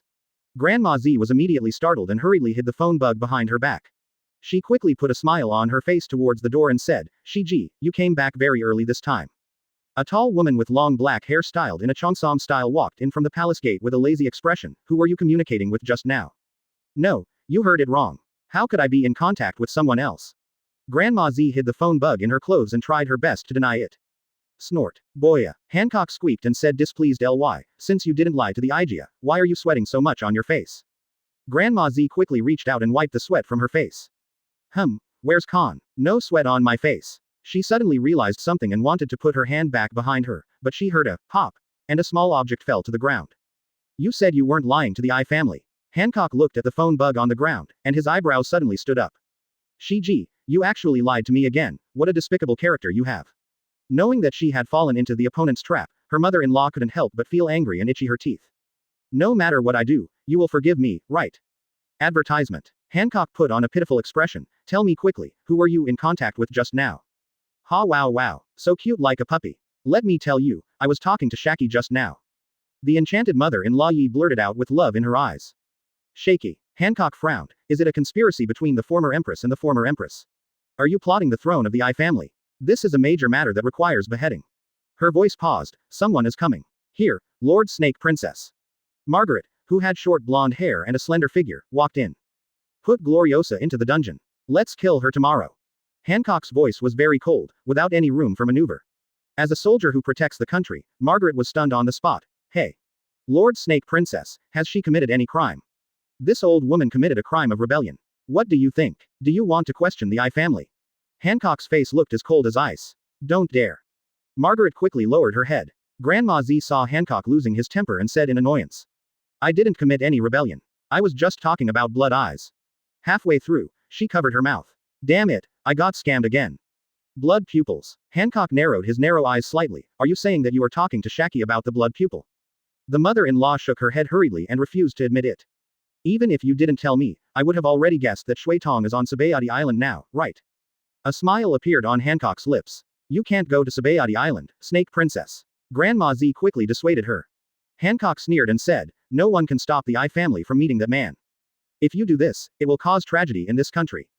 Stop pointing your fingers at me. Who do you think you are? Your time is over long ago, Gloriosa. Hancock looked up to the sky because of his past contempt and said. Even if the entire country is destroyed because of the I family's willfulness, everyone will forgive me, because the I family is so beautiful. Margaret, go and take the national weapon. We will set off immediately to the Sabaody archipelago. Hancock tossed his cloak and walked out of the palace. Chapter 66 Chloe, originally just wanted to live a peaceful life. Sabaody Island. Crow walked in Area 30, followed by several Vinsmoke's genetic soldiers. This is the commercial street that symbolizes wealth on the island of Sabaody, with various bustling shops, casinos and entertainment venues lined up in rows. Frustrated businessmen, pirates with dark eyes, and ordinary people who occasionally buy a night of love shuttle through this street, coming and going incessantly. After making a phone reservation in advance, Crow is about to arrive at his destination, a large pawn shop. According to Joel's instructions, he wanted to exchange some of the gold and silver jewelry he got back from Caribou into common currency. Crow had never thought before that he would come to this island of Sabaody, which he had only read about in books. It's not that he has no dreams, but he has always been cautious and thoughtful, and he doesn't think he has the strength to achieve success on the Grand Line. Just the Marines on the Grand Line already made him feel very troubled and exhausted. In this kind of environment, he just wants to live a peaceful and prosperous life. I don't smoke, and I only drink wine briefly. Go to bed before 11 p.m. and sleep for 8 hours. Drink a glass of hot milk before going to bed and do 20 minutes of stretching to relax your body before going to bed. This way you can usually sleep until dawn. Wake up in the morning like a baby without any trace of fatigue or stress. But all this is past thinking. Now he found that the world in his eyes suddenly became wider. Those big pirates with a bounty of 50 to 60 million belly were originally entities that he did not dare to provoke. He even didn't dare to get too close to the other party for fear of causing unforeseen trouble. But at this moment, the situation reversed. Although his strength has not improved at all, the big pirates did not dare to go side by side with him. They just stayed away and uttered stolen words. Did you see that the man in the black butler uniform is Shui Tong's subordinate? If you don't want to die on this island, don't provoke him. For events such as this, Crow gradually changed from being uncomfortable at first to getting used to it later. Walking into the pawn shop, he ordered the accompanying soldiers to open the treasure chest amidst the laughter of Master. In an instant, dazzling jewels and precious stones overflowed. The owner of the pawn shop stared at the priceless treasures with dumbfounded eyes. After a while, he came back to his senses and quickly picked up one of the antiques and put it in front of his eyes for appraisal. This glass cup is glossy in color, unique in appearance, old and well preserved. It is worth at least 3 million belly. After that, he took out another necklace. Advertisement. And that pearl necklace, which is plump and round in appearance, and the size of the pearls is much larger than ordinary pearls. It can be pawned for 3.5 million belly. He marveled and quoted the price. Crow pushed up his glasses with his palms and calmly did the accounting. He suddenly felt strange to himself who was calmly facing this wealth at this moment. Maybe it's because of experienced too many things now. About an hour. All 3 boxes of treasures have been counted. A total of 1,236 million belly. The pawn shop owner put the treasure box into the treasury, took out 13 suitcases, and handed them to Crow. After confirming that it was correct, Crow ordered the soldiers to take the suitcase and leave the pawn shop. Shopkeeper, do you want to inform Jack the Ripper to snatch back the Baileys from these guys? One of his men looked at the backs of Crow and the others and said warmly, they look easy to deal with. Idiot. That guy is Shui Tong's subordinate. Doing such unreasonable things, you are too impatient to live. The pawn shop owner was suddenly sweating, and he hurriedly roared at his subordinate, if you want to die, don't drag me with you. Yes, I understand. The subordinate retreated. After leaving the pawn shop, Crow walked towards Area 1. There were always sneaky figures moving under the shadow of the trees. They looked at the suitcase in Crow's hand with extremely greedy expressions. But no one dared to step forward. Arriving at the gate of the auction venue, there were already attendants waiting respectfully to greet them. After Crow handed over the 100 million Bailey's auction price that Joel had previously borrowed on credit to the attendant, he pushed up his glasses and walked into the auction venue. The auction, which was held as scheduled, was still very lively. The slaves in thin clothes knelt in front of the stage without any dignity at all, looking sad. Slave number 4 is a beautiful girl who has just turned 18. She was once the royal princess of the West Blue Moro Kingdom. She still maintains her perfect body. If you want to improve the genes of your next generation, you can buy it back immediately. Enjoy. The starting price is 3 million Baileys. Disco shouted enthusiastically amid the girl's sobs. 30 million. Crow calmly raised his hand and quoted an astonishing price. Advertisement. All the guests present were in an uproar. How could someone offer such an outrageous price? Will they be allowed to buy it? 30 million times. 30 million times. Make a deal. Disco swept across the guest seats and suddenly raised the microphone with excitement on his face. Then product number 4 belongs to this gentleman. However, don't be discouraged, there are still good products coming. Let us introduce slave number 5, a young girl from North Blue Asia. She is also beautiful and has a gentle personality. She is not only good at medical treatment and bandaging, but she is also a good dancer. The starting price is 1.3 million. Bailey. Quote. 13 million. The nobles who were about to make a move were about to bid, but when they heard the same voice bidding 10 times the price again, they immediately put down the cards they were about to raise. They looked at the man in black butler uniform who shocked the audience with his crushing price almost from the beginning, and were amazed. How rich does this guy have to be, to dare to be so unscrupulous? If you bid with him, God knows how high the price will be. Congratulations to this gentleman for once again gaining ownership of product No. 5. Disco tried hard to suppress the excitement on his face and continued the auction. They are worthy of being the subordinates of the legendary pirate Shui Tong, and their generosity is no less than that of the celestial dragons. The future of this industry will take off again. Disco couldn't help but envision it in his mind. Finally, the auction is over. In the VIP backstage box of the auction at this moment, Disco brought in the slave women that Crow had just photographed one after another. Sir, there are 23 products in total. He was smiling so much that his face almost wrinkled. Crow held up his glasses with his wrist, counted the number of people, and then asked the soldier to take out 3 suitcases and hand them to Disco. Here are 300 million Baileys, you can count them. No need to count, I believe you won't lie to me, master. With a smile on his face, Disco ordered his men to take the suitcase and handed the shackles key to Crow. He originally planned to get close to each other, but the latter had no intention of doing so and led the slaves away from the back gate. These frightened women followed Crow with shaky steps, either sobbing softly or panting nervously. Finally, returned to the dome. Baby 5, who was idle, sat on a chair in the front hall, staring blankly at the crowd behind Crow, but the latter just bowed slightly and said, Miss Baby5, please take them to wash up and dress up. Lord Shui Tong will meet them tonight. Chapter 67. He is really a man with abundant physical strength. The night was as dark as ink. At this moment, looking from Sabaody Island towards the island turtle, one can see the star-like lights in the open windows of the dome, shining continuously. The owner of the castle here lay lazily on the throne, supporting his head sleepily with one hand and raising the other hand half in the air. Under the illumination of the crystal headlight, light green blood vessel lines seemed to appear transparently on the wrist. Under the hall, women with exquisite makeup were singing and dancing, spinning and swinging to the wonderful accompaniment. The graceful figure under the tulle is also looming, and the flawless white arms, graceful waist, and small and exquisite feet are swaying like blooming flower stamens, beautiful and moving. Although their pace and rhythm were not coordinated due to the rush of time, they visibly overcame this difficulty and showed off the beauty and vitality of their young bodies, all in order to please the one on the throne. Seemingly waving to Baby 5 out of boredom, Joel took the goblet handed by the maid, took a slight sip of the dark red liquid, and then placed it on the tray again without interest. Even Coke, a drink that can make people feel happy, is a bit bland and tasteless now. Rather, under the transformation and reconstruction of bloodline factors, the rejection between green blood and body blood made him feel a little annoyed. Until this problem is solved, he will still be unable to recover from his depressed mental state. His eyes fell on a certain woman in the hall. Joel hooked his fingers and said, You, come here. Yes, sir. The thinly dressed woman looked at the bloody pupils with a hint of charm, and the hormones in the blood suddenly accelerated. This intoxicating feeling made her walk to Joel in a daze. What are your orders, sir? Will you do anything for me? Joel put his arm around the woman's slender waist and whispered softly into her ear. Of course, I am willing to give everything I have. The woman's body was lying softly in Joel's arms, her eyes were blurred with orchid breath, and a faint blush spread from her cheeks to her ears. Joel brushed his cloak to cover himself and the woman, and the two sharp strokes from his mouth gently landed on the neck as white as a swan. And soon, he put the unconscious woman down and motioned to Crow to take her to an empty room to rest. At this moment, his somewhat depressed expression recovered slightly. For him, virgin blood that is not demon fruit power is the only thing that tastes delicious besides cola. Just like vampires who live longer, they become more picky about their blood requirements. Of course, this will not endanger the other person's life. He only needs to rest for 2 days to fully recover. Looking at the crazy women down the hall, Joel licked the corner of his mouth with unsatisfied feelings and made a sweet and seductive sound.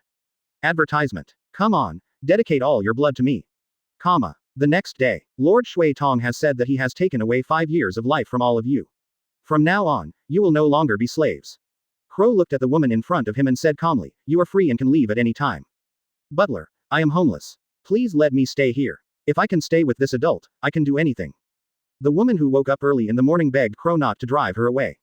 Of course, if you are willing to stay here, my lord will also provide you with a job.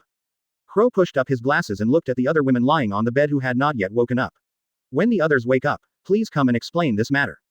After finishing speaking, he walked out of the guest room amidst the woman's repeated thanks. My lord, did you really have a hard time last night? He is really a man with lots of physical strength. Reiju leaned on the railing outside the guest room with an ambiguous expression and teased without hesitation. This sounds inexplicably ambiguous. I remember nothing strange happened last night. Baby 5 on the side looked at this noble princess with some blushes, and was surprised that the other party was surprisingly able to talk about large-scale topics. This is your kindness, sir. Crow said calmly. If these slaves fall into the hands of others, they may not live for more than a month, just like toys that are broken and thrown away at any time. But now, they can get the protection of adults. At least, there is hope of survival. Quote. After Crow finished speaking, he suddenly fell into deep thought. He suddenly realized that this was also his current situation. It is precisely because of Joel's protection that he no longer has to live a precarious life. At this moment, he truly felt a sense of surrender to Joel, rather than superficial loyalty. Well, ladies, I still have something to do, so I won't talk to you anymore. Crow bowed slightly and walked down the stairs. He still had something to do. Buy a new batch of slave women. Because Joel will not drink the blood of the same person again. I'm going on patrol too. Goodbye, Miss Maid, Reiju added before leaving. By the way, if they stay, they will probably be assigned to work under you, Miss Maid. Advertisement. Under my hands. Baby 5 was stunned for a moment, and suddenly became very nervous. Does that mean I will be promoted to head maid? Comma. A-Jin was walking on the streets of a hotel street somewhere on Sabaody Island. He didn't get any orders from Joel, but he was just used to scouting the surroundings after coming to a new island to avoid unexpected events. Moreover, the more Joel allowed him to move freely, the more he had a subtle feeling that something big would happen. Just like that time when Krieg and I first entered the Grand Line, we met Hawkeye. His intuition has always been accurate. Krieg. The familiar yet unfamiliar name appeared in his mind again, and A-Jin found that his mentality was unexpectedly calm, without any fluctuations. This is a thing of the past. He shook his head, put aside his distracting thoughts, and walked into a tavern. The tavern was bustling with people, and the pirates were changing glasses, making it very lively. A glass of East Blues rum. A-Jin looked at the sign on the wall and ordered a glass of wine. Just after he ordered his drink, a familiar voice suddenly came. Hey, look, who did I meet? A-Jin looked sideways at the person in front of him, his eyelids twitching slightly. Krieg. I didn't expect you to come to Sabaody Island. If he were still in East Blue, he would have shouted with great joy, Admiral Krieg. But today is not the past, everything has already changed. Captain Leek, is this your friend? Introduce us to each other, ha ha ha. Hearing the two people greeting each other, the uninformed pirates around them suddenly shouted happily. Sorry guys, this guy is not my friend. Krieg's smiling face instantly turned gloomy, but he is my enemy. Snapped. Almost instantly, all the pirates stood up from their chairs, and countless dark gun barrels were pointed at Akin's head. Since he is Captain Riku's enemy, he is also the enemy of our flame tank pirates. Chapter 68. He is a distinguished guest. Akin slowly put down the rum in his hand. After this experience on the Grand Line, he is no longer the ghost A-Jin from East Blue. He has been able to handle such disputes calmly. Krieg, the feud between us is settled. A-Jin didn't raise his head, nor did he panic to look at the gun barrels around him, as if it was just a ball of air. Finished. I saved you from death, but you D betrayed me without any regrets. Krieg showed a ferocious sneer. Those who betray will never end well. As he spoke, he glanced at the pirates around him. Right, my brothers. That's right. Lee K is our good and honest brother, and what he says will definitely be correct. Even a man as proud as Captain Riku would betray you. You white-haired guy seems to be a B asterisk asterisk asterisk asterisk asterisk D pirate with no bottom line. The surrounding pirates responded enthusiastically. Captain Leek, what are you going to do with this pirate? A pirate asked.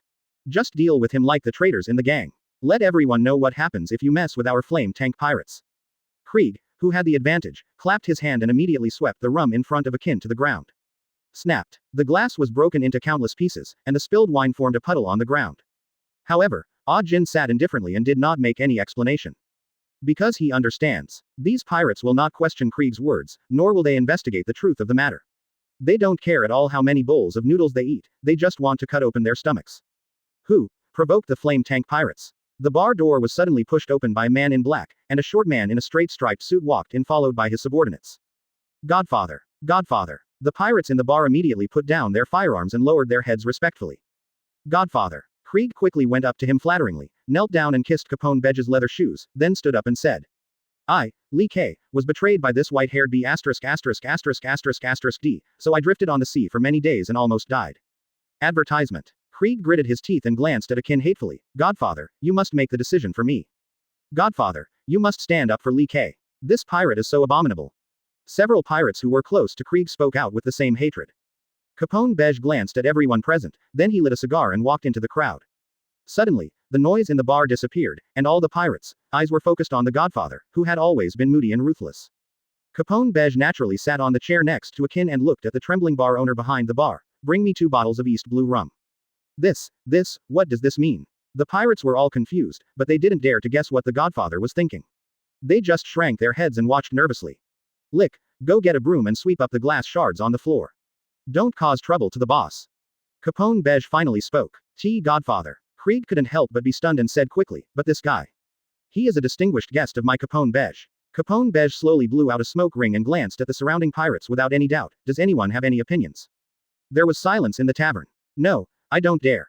Krieg squeezed out a few words through his teeth with a pale face, pushed away the pirates around him, and walked to the corner to get a broom. After waiting for everyone's attention to leave him, Krieg turned his head slightly and looked at Capone Bedge's head coldly. Since joining the Flame Tank Pirates, he has taken the lead in every battle and killed the enemy bravely. From the humble soldier at the beginning to the leader of the battle team today, his status has been rising step by step. However, he did not want to repay the favor of retaining him, his real intention was to seize the Flame Tank Pirates. For this reason, he must continuously improve his status to cultivate his confidence, and eat away at the pirate group bit by bit from the inside. When the time is right, he will seize Capone Bedge's head, sit on the throne of pirate captain, and let Admiral Krieg's reputation resound throughout the sea again. It's just that, this is more difficult than the things he did in East Blue to seize warships and destroy marine base. He must also be patient and become the Godfather's pawn unconditionally in exchange for trust. Advertisement. Krieg tried hard to contain the depression and unhappiness in his heart, and walked over with a broom to clean up the glass shards on the floor. Glancing out of the corner of his eye, he saw Capone Bedge handing a glass of rum to A-Jin and communicating with him eagerly. It was like reuniting with a friend I had known for many years. How could that guy Capone Bedge have such a good attitude toward A-Jin? Krieg gritted his teeth and couldn't believe it. Even though he was not a member of the Flame Tank Pirates for a long time, he came into contact with Capone Bedge several times. This Godfather from West Blue is not a kind pirate, but a terrifying figure who has been rooted in the underworld for many years and has a truly profound power. Moreover, Capone Bedge has a bounty of 138 million berry, and is known as the Great Pirate of the Age of Evil. But A-Jin is just a little pirate from East Blue. Brother A-Jin, I have admired Master Shui Tong for a long time. I hope you can recommend me to him. Capone Bedge's mouth showed an unprecedented smile. The pirates around were all stunned. Could such an amiable man really be their ruthless godfather? I'm just an insignificant person in front of Mr. Joel. I'm afraid I can't be of much help. Regarding Capone Bedge's enthusiasm, A-Jin just smiled politely from beginning to end, but occasionally he couldn't help but look at Krieg, who was standing like a gangster, and lamented the impermanence of the world. Werther, wearing a magenta suit and black coat, stood next to Capone Bedge and waved to Krieg. Lick, don't stay there, come here and add wine to Mr. Capone Bedge. Yes, Master Werther. Krieg forced a smile on his face, walked over and poured the wine from the bottle into Capone Bedge's glass. And this Lord A-Jin. Seeing that Krieg was about to put down the bottle, Werther urged him again. Krieg took a deep breath. At this moment, he deeply felt the status gap between himself and this former subordinate. He couldn't figure out what was going on, but this extremely strong contrast made jealousy and hatred surge in his heart. He shook his right hand and spilled the wine outside the glass. Waste. Werther snatched the bottle from Krieg's hand and scolded him impatiently. You can't do such a small thing. Get out of here. Krieg was almost about to fall out. When had he, the East Blue Admiral, ever suffered such a crime? But he still suppressed his anger, and under the attention of all the pirates, he retreated with his face turning white and red. Capone Beige watched everything silently, with a traceless sneer at the corner of his mouth, then raised his glass and bowed humbly to A-Jin. Brother A-Jin, come here, let me give you another drink. Chapter 69. The majestic right hand of the Pirate King, Rayleigh, is actually doing such rough work. After a few glasses of rum, A-Jin also developed a fondness for Capone Beige. He has always been easy to trust others, but he is not without the ability to think. After staying for about half an hour, he left the tavern amidst Capone Beige's pleas as if he was drunk but not drunk. Looking back at the noisy tavern, the confusion in A-Jin's eyes suddenly disappeared, and instead he felt surprisingly sober. The flame tank pirates have a very complex composition. As he walked towards the dome, he thought about whether to tell Joel that Capone Beige wanted to join his army. He raised his eyes slightly and suddenly saw a familiar figure. It was Caribou. A Jingdong wanted to go up to say hello, but found that something was wrong and hid his body behind the big tree. He stuck out half his head and looked sideways. I saw Caribou talking to a woman with long brown hair and wearing a dark green shirt. After a while, the woman waved goodbye to Caribou and left. Who's that person? A-Jin walked out from behind the big tree. Caribou was suddenly startled and trembled, looked around, and then said in a low voice. He's the deputy captain of the Eastern Army of some kind of revolutionary army, a guy named Ahilu. Revolutionary Army. A-Jin couldn't help but think of the records in newspapers in the past. Carrie Sermon. They are a group of guys who are committed to helping the local people overthrow the tyrannical rule of the kingdom. A-Jin looked confused. Then why did I find you? That woman must say that I am the son of the revolution, Captain Gable. There is nothing I can do. Caribou shrugged helplessly and said, she said that I must have lost my memory during that battle, so she left her communication method with me and said that she would contact them after I regained my memory. Revolutionary Army. A-Jin said thoughtfully, maybe Mr. Joel will be interested in this kind of thing. The perfume serpent slowly approaches the Sabaody archipelago. The young female warriors on the boat were excitedly looking at the various wonders and scenery on the island. Ever since Lady Snake came to the throne and issued a ban, they have had no chance of contacting this island not far from Amazon Lily. Advertisement. However, of course they knew Lady Snake G's concerns. After all, there are terrifying existences on this island. Landing on the island rashly will only lead to misfortune. Hiss. The snake swam while spitting out snake messages, and pulled the snake into the port. Hancock stood on the deck and thought for a while, but decided to follow his mother-in-law's advice and put on a disguise to avoid exposing his identity and causing unnecessary trouble. So, she used a thick cloak to cover her black hair, and put on a fake nose, and then, accompanied by her two younger sisters, she walked out of the Serpentine. Hancock didn't come in ignorant. The turtle as huge as an island, like Joel's bright ruby-like eyes, has become a symbol of identity. The closer we get to the island turtle, the fewer people there are, and there are only a dozen coders working attentively. The strange resin in his hand is spread on the land around the island, waiting for the small bubbles to merge with each other to form a larger bubble. Then the big bubbles blend with the big bubbles, and the cycle repeats. Finally, Hancock arrived near the coast of Area 17. Looking at the familiar figure in front of him, he couldn't help shouting in surprise. Rayleigh, yo, Hancock, why are you here? Rayleigh smiled and waved her hand. This sentence, shouldn't I be the one to ask you? Hancock's arrogant face was also a little tense, and the corners of his eyes twitched slightly. The right hand of the Pirate King, Rayleigh, actually does such a rough job in front of everyone. He has simply lost his worth. Rayleigh took advantage of the free time to say hello, took out the wine bottle on her waist and took a few sips, wiped the wine stains from the corners of her mouth, and smiled nonchalantly. Hey, Hancock, don't say that. I, Rayleigh, now rely on his craftsmanship to make a living, and this job can make more money than licking blood from a knife at sea. As he spoke, he became quite emotional. It's just that my old waist can't stand long-term stress. When I make enough money, I'll let the beauty from the massage parlor in District 16 relax my muscles and muscles. Humph, it's hopeless. Hancock snorted coldly, stepped on his high heels and stepped onto the island. Go west, there is a road over there that is closer to the top. Rayleigh reminded loudly. After the three figures disappeared from sight, the relaxed expression on his face slowly disappeared. Advertisement. The Uzumaki caused by that man is getting bigger and bigger. Is the era Roger expected really coming soon? Hancock was not happy. Although she never wanted to admit it, Rayleigh was indeed something special to her. The man she once rescued in Celestial Dragon's Pawprint, Vice Admiral, vaguely seems to overlap with the role of a father she expected. But this is her imagination. So far, neither party has mentioned this matter. The image of her father who made her rely on her gradually became blurred as she and Rayleigh were separated from each other over the years, and only existed in her young mind. But even so, seeing Rayleigh in such a hard-working situation, her affection for the owner of the room couldn't help but drop sharply. Who could be the employer who exploits an almost 80-year-old man? Pass through the lush forest and come to the high ground where the dome is located. Don't come near here. The two muscular genetic soldiers drew their swords from their waists and blocked Hancock from moving forward. You dare to block the IGA's progress. Do you not want to live? Hancock frowned slightly and said angrily as if to vent his dissatisfaction. Boya Marigold and Boya Sandersonia behind them also raised their weapons.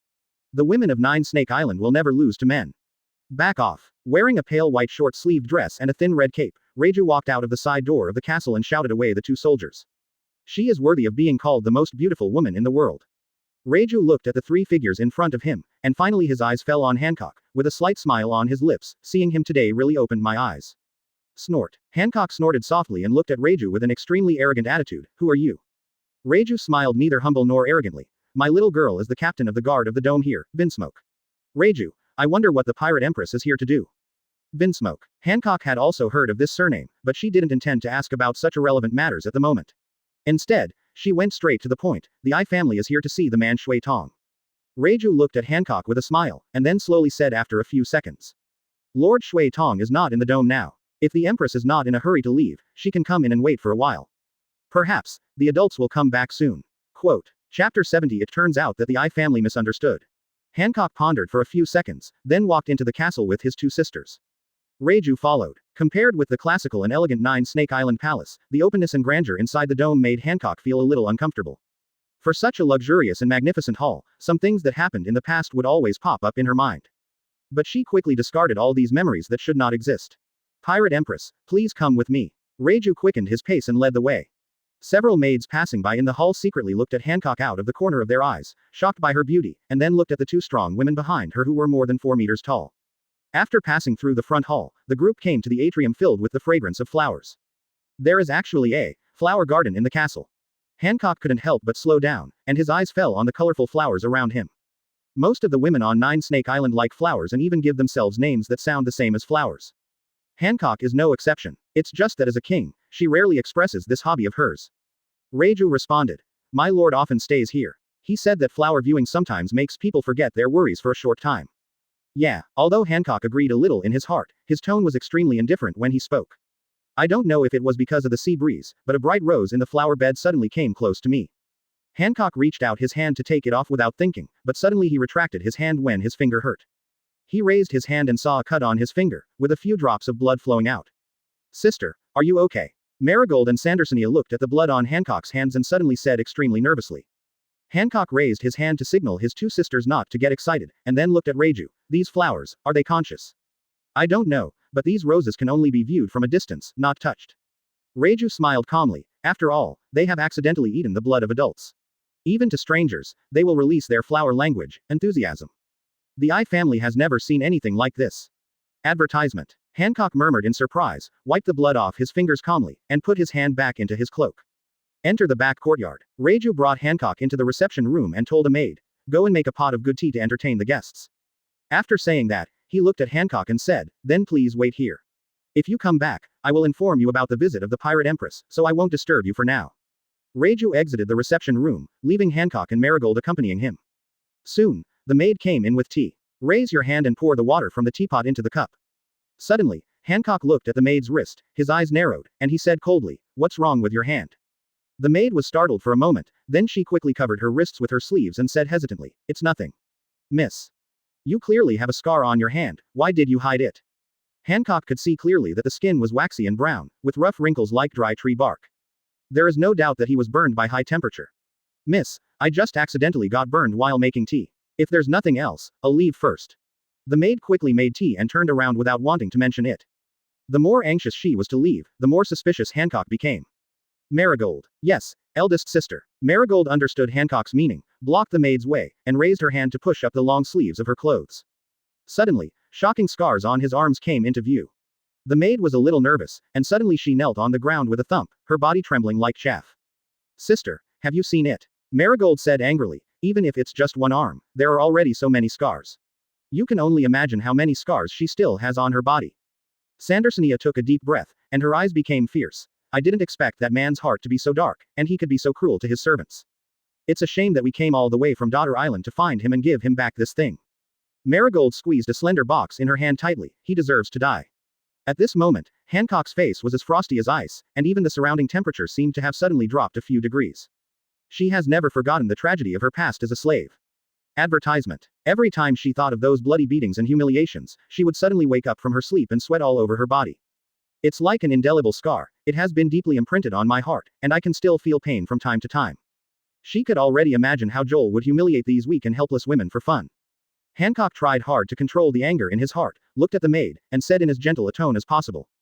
The I family will give you a chance to call over all the women who have been tortured here. The I family will allow you to live on Nine Snake Island. Quote. The maid raised her head and shook her head in confusion. I don't want to leave here. No matter what, I don't want to leave here. Marigold said to Hancock. Sister, it seems that the pain she has experienced has been severe enough that she has lost the consciousness to resist. Sandersonia felt the same way. It's so sad. If we hadn't escaped from that place at that time, I'm afraid we would have completely lost ourselves like her. Shut up, Sandersonia, and don't mention that again. Hancock's face was covered with a deep haze. After coldly interrupting Sandersonia's words, he looked at the maid again. Ijaw asks you again, if you are willing to go back with Ijaw. If you are not willing, Ijaw will help you get rid of the pain. She has already made a decision for the other party. If she cannot leave here, she will let the other party die happily. I will not leave here, it was the master who saved me from the hands of those slave traders. He gave me freedom, gave me a job, and gave me hope. If you must take me away, then kill me now. Quote. The maid looked determined, closed her eyes and waited for the kill. Slave traders. Master took you in. Sandersonia and Marigolu looked at each other, and they suddenly realized, something seemed wrong about this matter. What happened to your injuries? Hancock's tone softened. It was because I wanted to escape from those slave traders before, but I was discovered by them and tortured for a long time, that's why I became like this. There was a flash of pain in the maid's eyes, and tears burst from her eyes, forming two tear tracks on her cheeks. If Hancock hadn't pressed her again and again, she would never have thought about or mentioned this sad incident again. For a moment, the surrounding air seemed to freeze. Hancock was silent for a long time, and then slowly said. It turns out that the I family misunderstood. Chapter 71 Demon. Hancock was a little restless, and his original mood to meet Shui Tong suddenly disappeared. After a long time, she stood up, asked Marigold to hand the slender box in her hand to the maid beside her, then opened the door and walked out of the reception room. Ma'am, are you planning to go back? Crow stood on the corridor and asked Hancock. Hancock nodded slightly and looked at the deacon in front of him. The I family has no patience anymore. Since he has not been seen for a long time, the I family went back. In that case, I'll lead the way for you. Crow walked in front. Return to the front hall from the back courtyard and walk out of the castle gate. Hancock turned back and took a deep look at the magnificent castle behind him, then left with a calm look on his face. Hancock originally thought about how he would react if he saw the man who had killed Mariajoy in the Holy Land. Surprise, excitement or calmness. But she found that it was not the case, but because she met Rayleigh and learned about the maid's miserable past. She lost some interest. Although the injuries on the maid were not caused by Shui Tong, the preconceived first impression would not be easily erased even after it was changed. All in all, her expectations were dashed. After returning to the Perfume Serpent, they ordered the female warriors to weigh anchor and prepare to leave the island. Sister, we are missing Everandra and Margaret, Sandersonia said after taking stock of the people on the ship. Hancock frowned and looked at Kikyo, the captain of the Protector Warriors. Jikyong, where did the two of them go? Kikyo, who has a tall black ponytail and a pair of slender phoenix eyes, hesitated for a moment and replied. Lord Snake Princess, the two of them went to Sabaody Island to buy accessories and perfume. Nonsense. When will the I family allow you to enter this island without permission? The expression on Hancock's face was as gloomy as a dark cloud. The female warriors present were suffocated and did not dare to answer. Since they want to stay on this island, let them stay here forever. Let's set off and return to Nine Snakes. Hancock ordered coldly. Advertisement. Lord Snake Princess. All the female warriors immediately knelt on the deck. If Everandra and Margaret were left on this Sabaody Island today, I am afraid that they would have almost no chance to return to Nine Snakes Island from the Calm Belt in the future. This is tantamount to stripping them of their identity as warriors of the Nine Snakes Pirates. Platycodon knelt down and said, Lord Snake Lady, everyone has never been to such a prosperous island, so I decided to let the two of them buy those perfumes and accessories to share with everyone. This was all my idea. If you want to punish me, punish me. Quote. After saying this, a group of female warriors also quickly said, Sir Snake Princess, it's because we were too curious that we begged Captain Kikyo to do this. This is none of Captain Kikyo's business, so we should be punished. Snort. Hancock glanced at everyone sternly, and said without any mercy on his cold face. You act rashly and disobey the Igia's instructions. Since you want punishment, the Igia will satisfy you. Raise your hand to release the petrifying light. Marigold quickly tried to dissuade her. Sister, since they are all first-time offenders and were temporarily fascinated by the prosperous appearance of this island, please spare them for now. Sandersonia standing aside also echoed. Sister, what happened has already happened, even punishing them will not help, and. She looked at Hancock's face and continued. Margaret and the others went out secretly. Logically speaking, they should have come back early and appropriately, but now they haven't. Could something happen?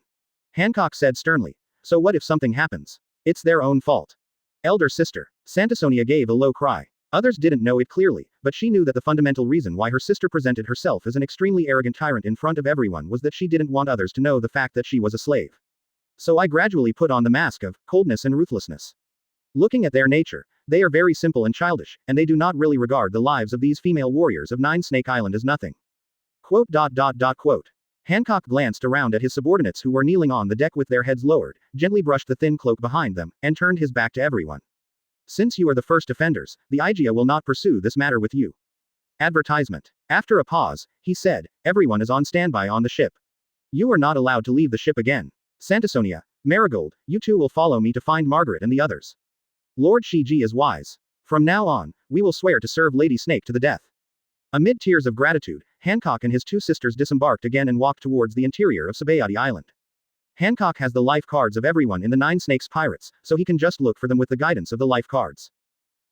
It was approaching 3 o'clock in the afternoon. Margaret's life card in Hancock's hand seemed to be a little burnt. Elder sister. Seeing this, Sandersonia breathed out uneasily. The life card is damaged. Is she in any trouble? Hancock lowered his eyes and looked at the life card with a blank expression, but said nothing. But for some reason, she felt a faint sense of depression in her heart. This is obviously an extremely prosperous island, but the more you walk on this island, the more uneasy you will feel deep in your heart. Hancock didn't know whether it was because his observation hockey had grown a step further and could foresee a corner of the future, or a woman's simple intuition. Finally, she stopped. She opened her eyes and stared at the scene in front of her. The figure wearing a unique glass-shaped round hood and pure white clothing held one end of the chain in his hand and smiled excitedly and cruelly. At the other end of the chain, two familiar female figures were tied. Their bodies were covered with traces of being beaten.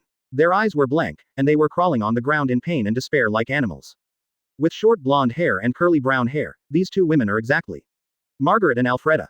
Hancock felt a little dizzy. This devilish figure, smile, and devilish behavior made her instantly recall everything that happened to her 17 years ago. The whipping shackles, the night-long beatings, and the never-to-be-erased mark of slavery, the hooves of the celestial dragons. She wanted to step forward and pay back tenfold the pain that had happened to her back then. But for some reason, his feet seemed to be firmly stuck to the ground, unable to move. Gradually, she felt that her body began to tremble uncontrollably, and her hands and feet became extremely cold. Finally, she desperately discovered something. That is the depth of my soul, fearing this weak and ugly demon. Chapter 72 Asking for Help. Hancock's eyes were moist with tears. She cried. This was the first time in all the years since she returned to Nine Snake Island that she couldn't help but expose her vulnerability. Even after so many years, her strength and reputation have grown day by day, but she still can't get over the weak and incompetent self she once was. Elder sister, Sandersonia, whose body was trembling, called Hancock tremblingly, waiting for the latter to make a decision. Marigold looked straight ahead and sat down on the ground in a daze. She saw Margaret and the others looking over here. They looked as if they had seen light in the darkness, and looked as if despair had turned into hope. With that look in their eyes, they were asking for help.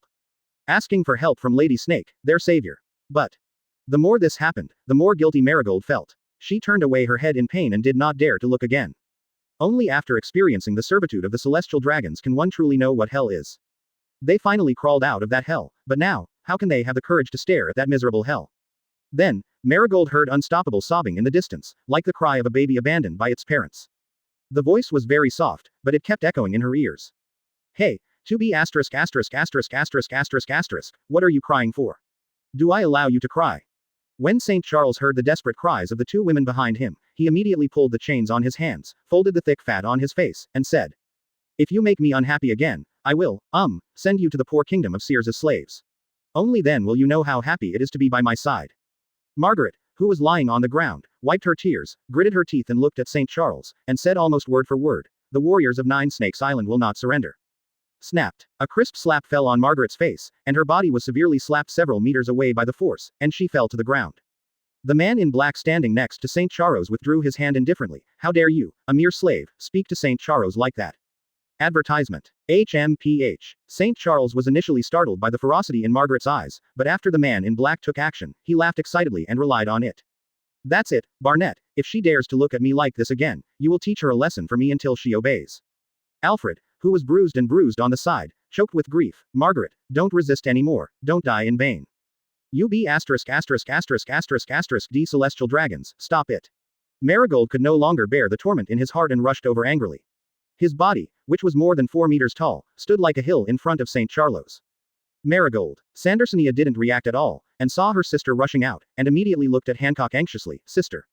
Hancock froze on the spot, motionless. It's a giant, it's a woman, a living giant. Instead of panicking, St. Charles was extremely excited. He has enslaved many male giants, but he has rarely seen a female giant who is more than 4 meters tall and as strong as a man. If he can capture the woman in front of him, then he can show off in front of his sister Shalulia Palace. Barnett, capture her quickly. Street. Charles was dancing with excitement like a 300-pound child.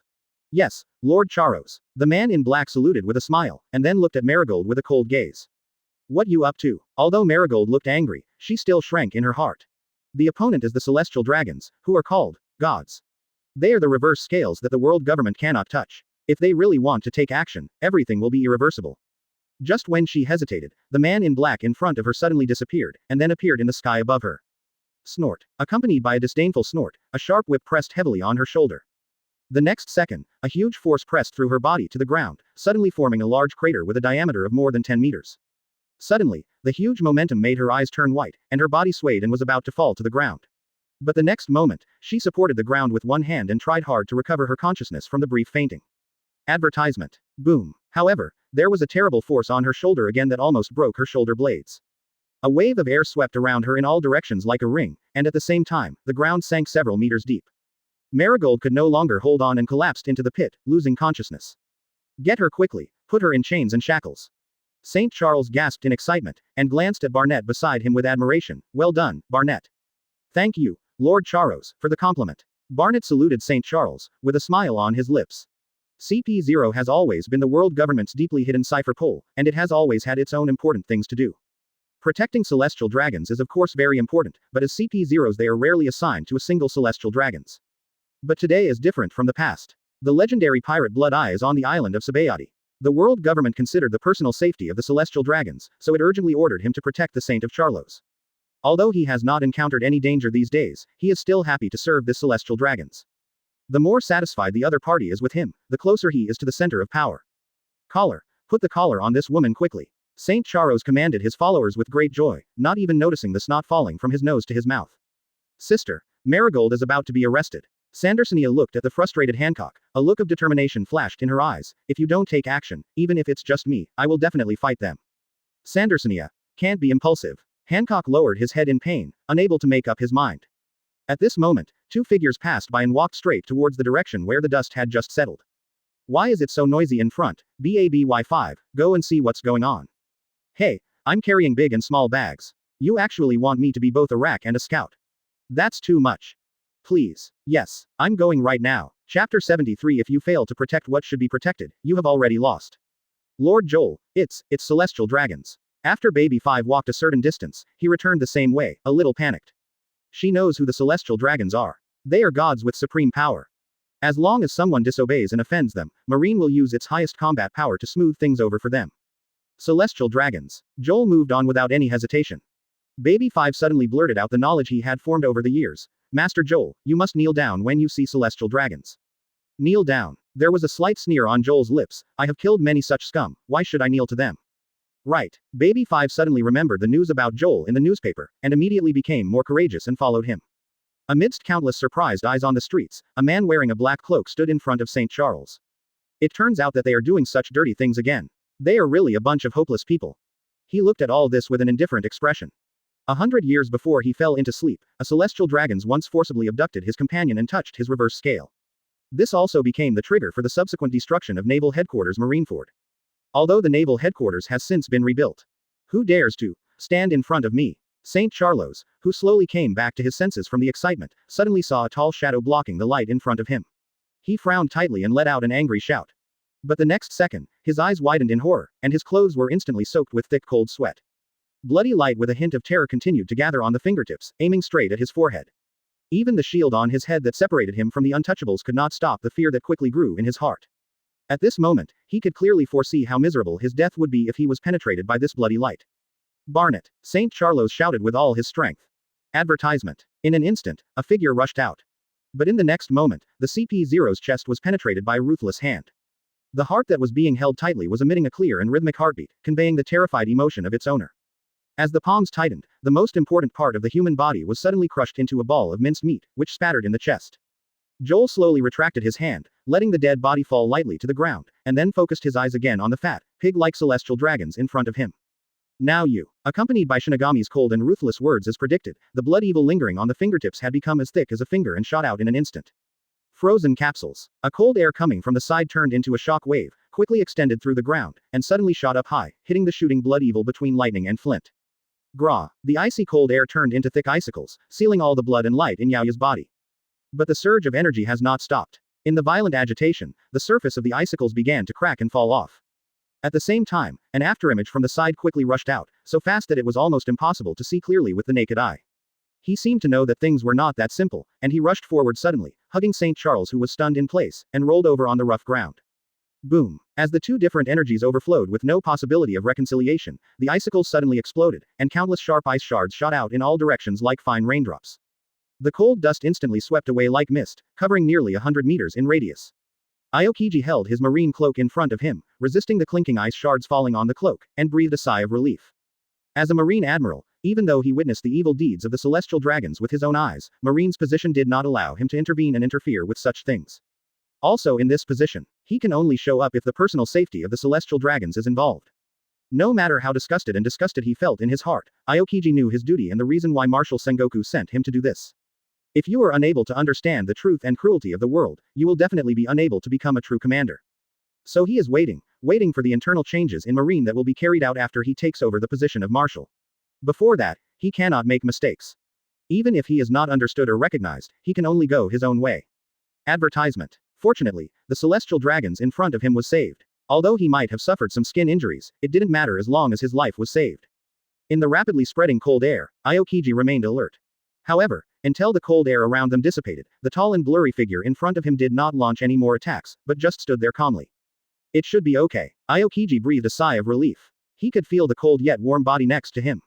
There is no doubt that he successfully saved this celestial dragons. Marine Admiral, what a troublesome guy. Although his tone was so helpless, Joel's expression did not change much. That's it for today. I can just pretend that nothing happened. Shui Tong. Aokiji tried to negotiate with Joel. Although he is the most powerful Marine, he does not want to fight with the opponent. Because he must maintain a good condition to face the huge war initiated by Marine. Did nothing happen? There was a hint of amusement in Joel's eyes. Realizing that there was something wrong in his words, Aokiji wanted to say something more, but suddenly his pupils shrank. What? He saw two blood-red bats flying out from behind Joel, biting the two ends of a red silk thread, and strung in the thread was a human head whose expression was frozen in a moment of terror.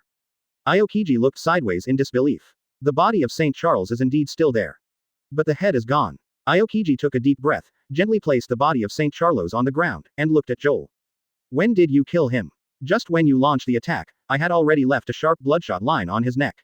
After all, killing someone in front of the Marine Admiral is difficult to do without some preparation. After Joel finished speaking calmly, he raised his hand to brush his cloak. How about it? Do you want to avenge him? Aokiji was silent for a few seconds, and then his expression quickly returned to calm. If you fail to protect what should be protected, you have already lost. St. Charles's life was not saved, but Aokiji's mentality at the moment was surprisingly peaceful. After taking a deep look at Joel, he quickly disappeared into the street. Chapter 74. I just feel a little uncomfortable. Celestial dragons. That celestial dragons was really killed. It's over. Even the celestial dragons are dead, so we will definitely suffer. Maybe this island will be destroyed. How could anyone dare to do such a thing? Who is that man? After a death-like silence, people peeping from a distance in the streets and alleys finally realized how serious something had happened at this moment, and suddenly they burst into screams one after another. Those are the celestial dragons who are called gods, and no one dares to disobey them. He was killed alive on the island of Sabaody. Finally, someone recognized Joel's identity, Shui Tong. That man is the Shui Tong who once created Twilight of Gods. As soon as these words came out, the surrounding area fell into a brief silence, and people began to silently retreat from this land of right and wrong. Lord Joel. Baby 5 looked at the headless corpse on the ground and swallowed. He turned his neck stiffly and looked at Joel. His voice was trembling. Did you really kill him? I actually witnessed the fall of God with my own eyes. She grew up in the Don Quixote family and has a clearer understanding of the concepts and impressions of celestial dragons than others. They are the descendants of the 20 kings who established the world government 800 years ago. They are the nobles who stand at the top of the world. It is a privileged group that Doflamingo dreams of joining. But such a high-ranking celestial dragons was so easily killed. As you can see, he is beyond dead. Joel nodded calmly. I can't die anymore. The waveless sound was like a depth charge, exploding in the ears of the enslaved Margaret and Alfreda. The two shackled female warriors from Nine Snake Island suddenly came to their senses from the unexpected accident and stared blankly at the man with a calm and elegant expression. They originally thought that they would live an extremely miserable slave life in the future, and secretly swore in their hearts that if this was the case, they would kill themselves before being tortured, and would not disgrace the reputation of the warriors of Nine Snake Island. But even with such a determination to die, who wouldn't want to continue living with hope? Are you saved? Great. That celestial dragon's B************ D was killed. The two hugged each other and cried loudly. Younger sister. Santasonia rushed towards the unconscious Marigold, observing the injuries on the latter's body extremely nervously. Advertisement. Only when we have experienced despair together will the family affection between each other become more precious and strong. After holding her sister in her arms, she looked at Joel with grateful eyes. Thank you, thank you.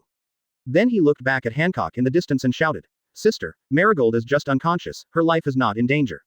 Hancock seemed to have no response, as if his brain was shut down, and his face looked pale as if he had lost a lot of blood.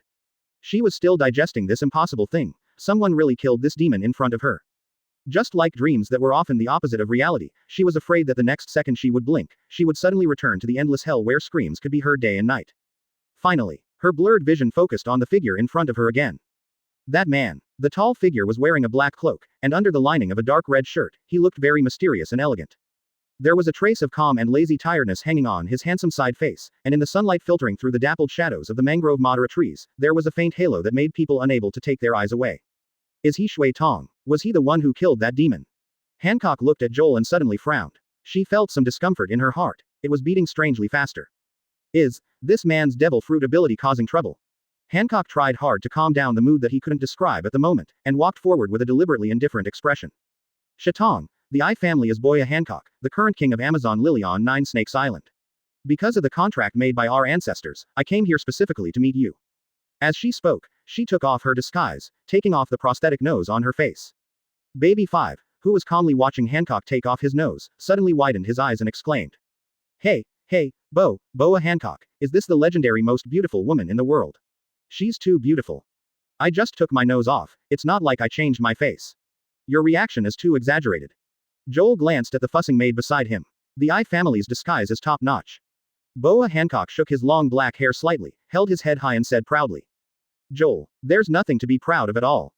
This is a disguise that is so commonplace that people can see through it at a glance. Advertisement. Boya, the current Empress of Nine Snakes Island. Hancock.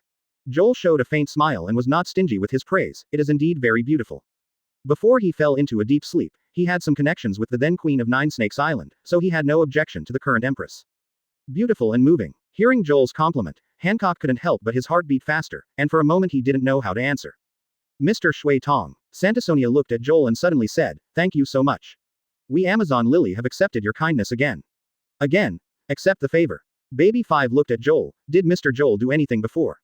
Nothing. Joel said calmly, I just used my devil fruit ability to help a woman who was lost. It's not that simple, said Santasonia. Hey, what happened? Baby 5's curious eyes fell on Santasonia, and the latter unexpectedly explained seriously. 100 years ago, Nine Snake Island was not the same as it is today, and all the citizens were women. At that time, the women of Nine Snake Island were allowed to bring their husbands back to live on the island, until something happened later that changed everything. The Queen of Nine Snake Island at that time fell in love with a man who drifted from the outer sea. Little did he know that the man was a complete conspirator. He used the Queen's love for him to control the latter's thoughts and hearts in an attempt to dominate everything in the country. In this situation, Shui Tong helped the Queen regain her consciousness and successfully sent the man to the gallows. Quote. Marigold gradually regained consciousness and stood up faintly. This is the past of Nine Snake Island, and it is also the reason why Nine Snake Island has been rejecting men for hundreds of years. Such a concise story made Baby 5 unable to help but think about it. She gritted her teeth and said, that man is really despicable, and the Queen is so pitiful. You too, don't tell Amazon Lily's past to irrelevant people. Hancock said in a weak tone. Sister, what's wrong with you? Are you feeling uncomfortable somewhere? Santasonia quickly stepped forward with concern. Fine. Hancock held his hot forehead with one hand and turned his face sideways. I just looked at the demon's body and felt a little uncomfortable.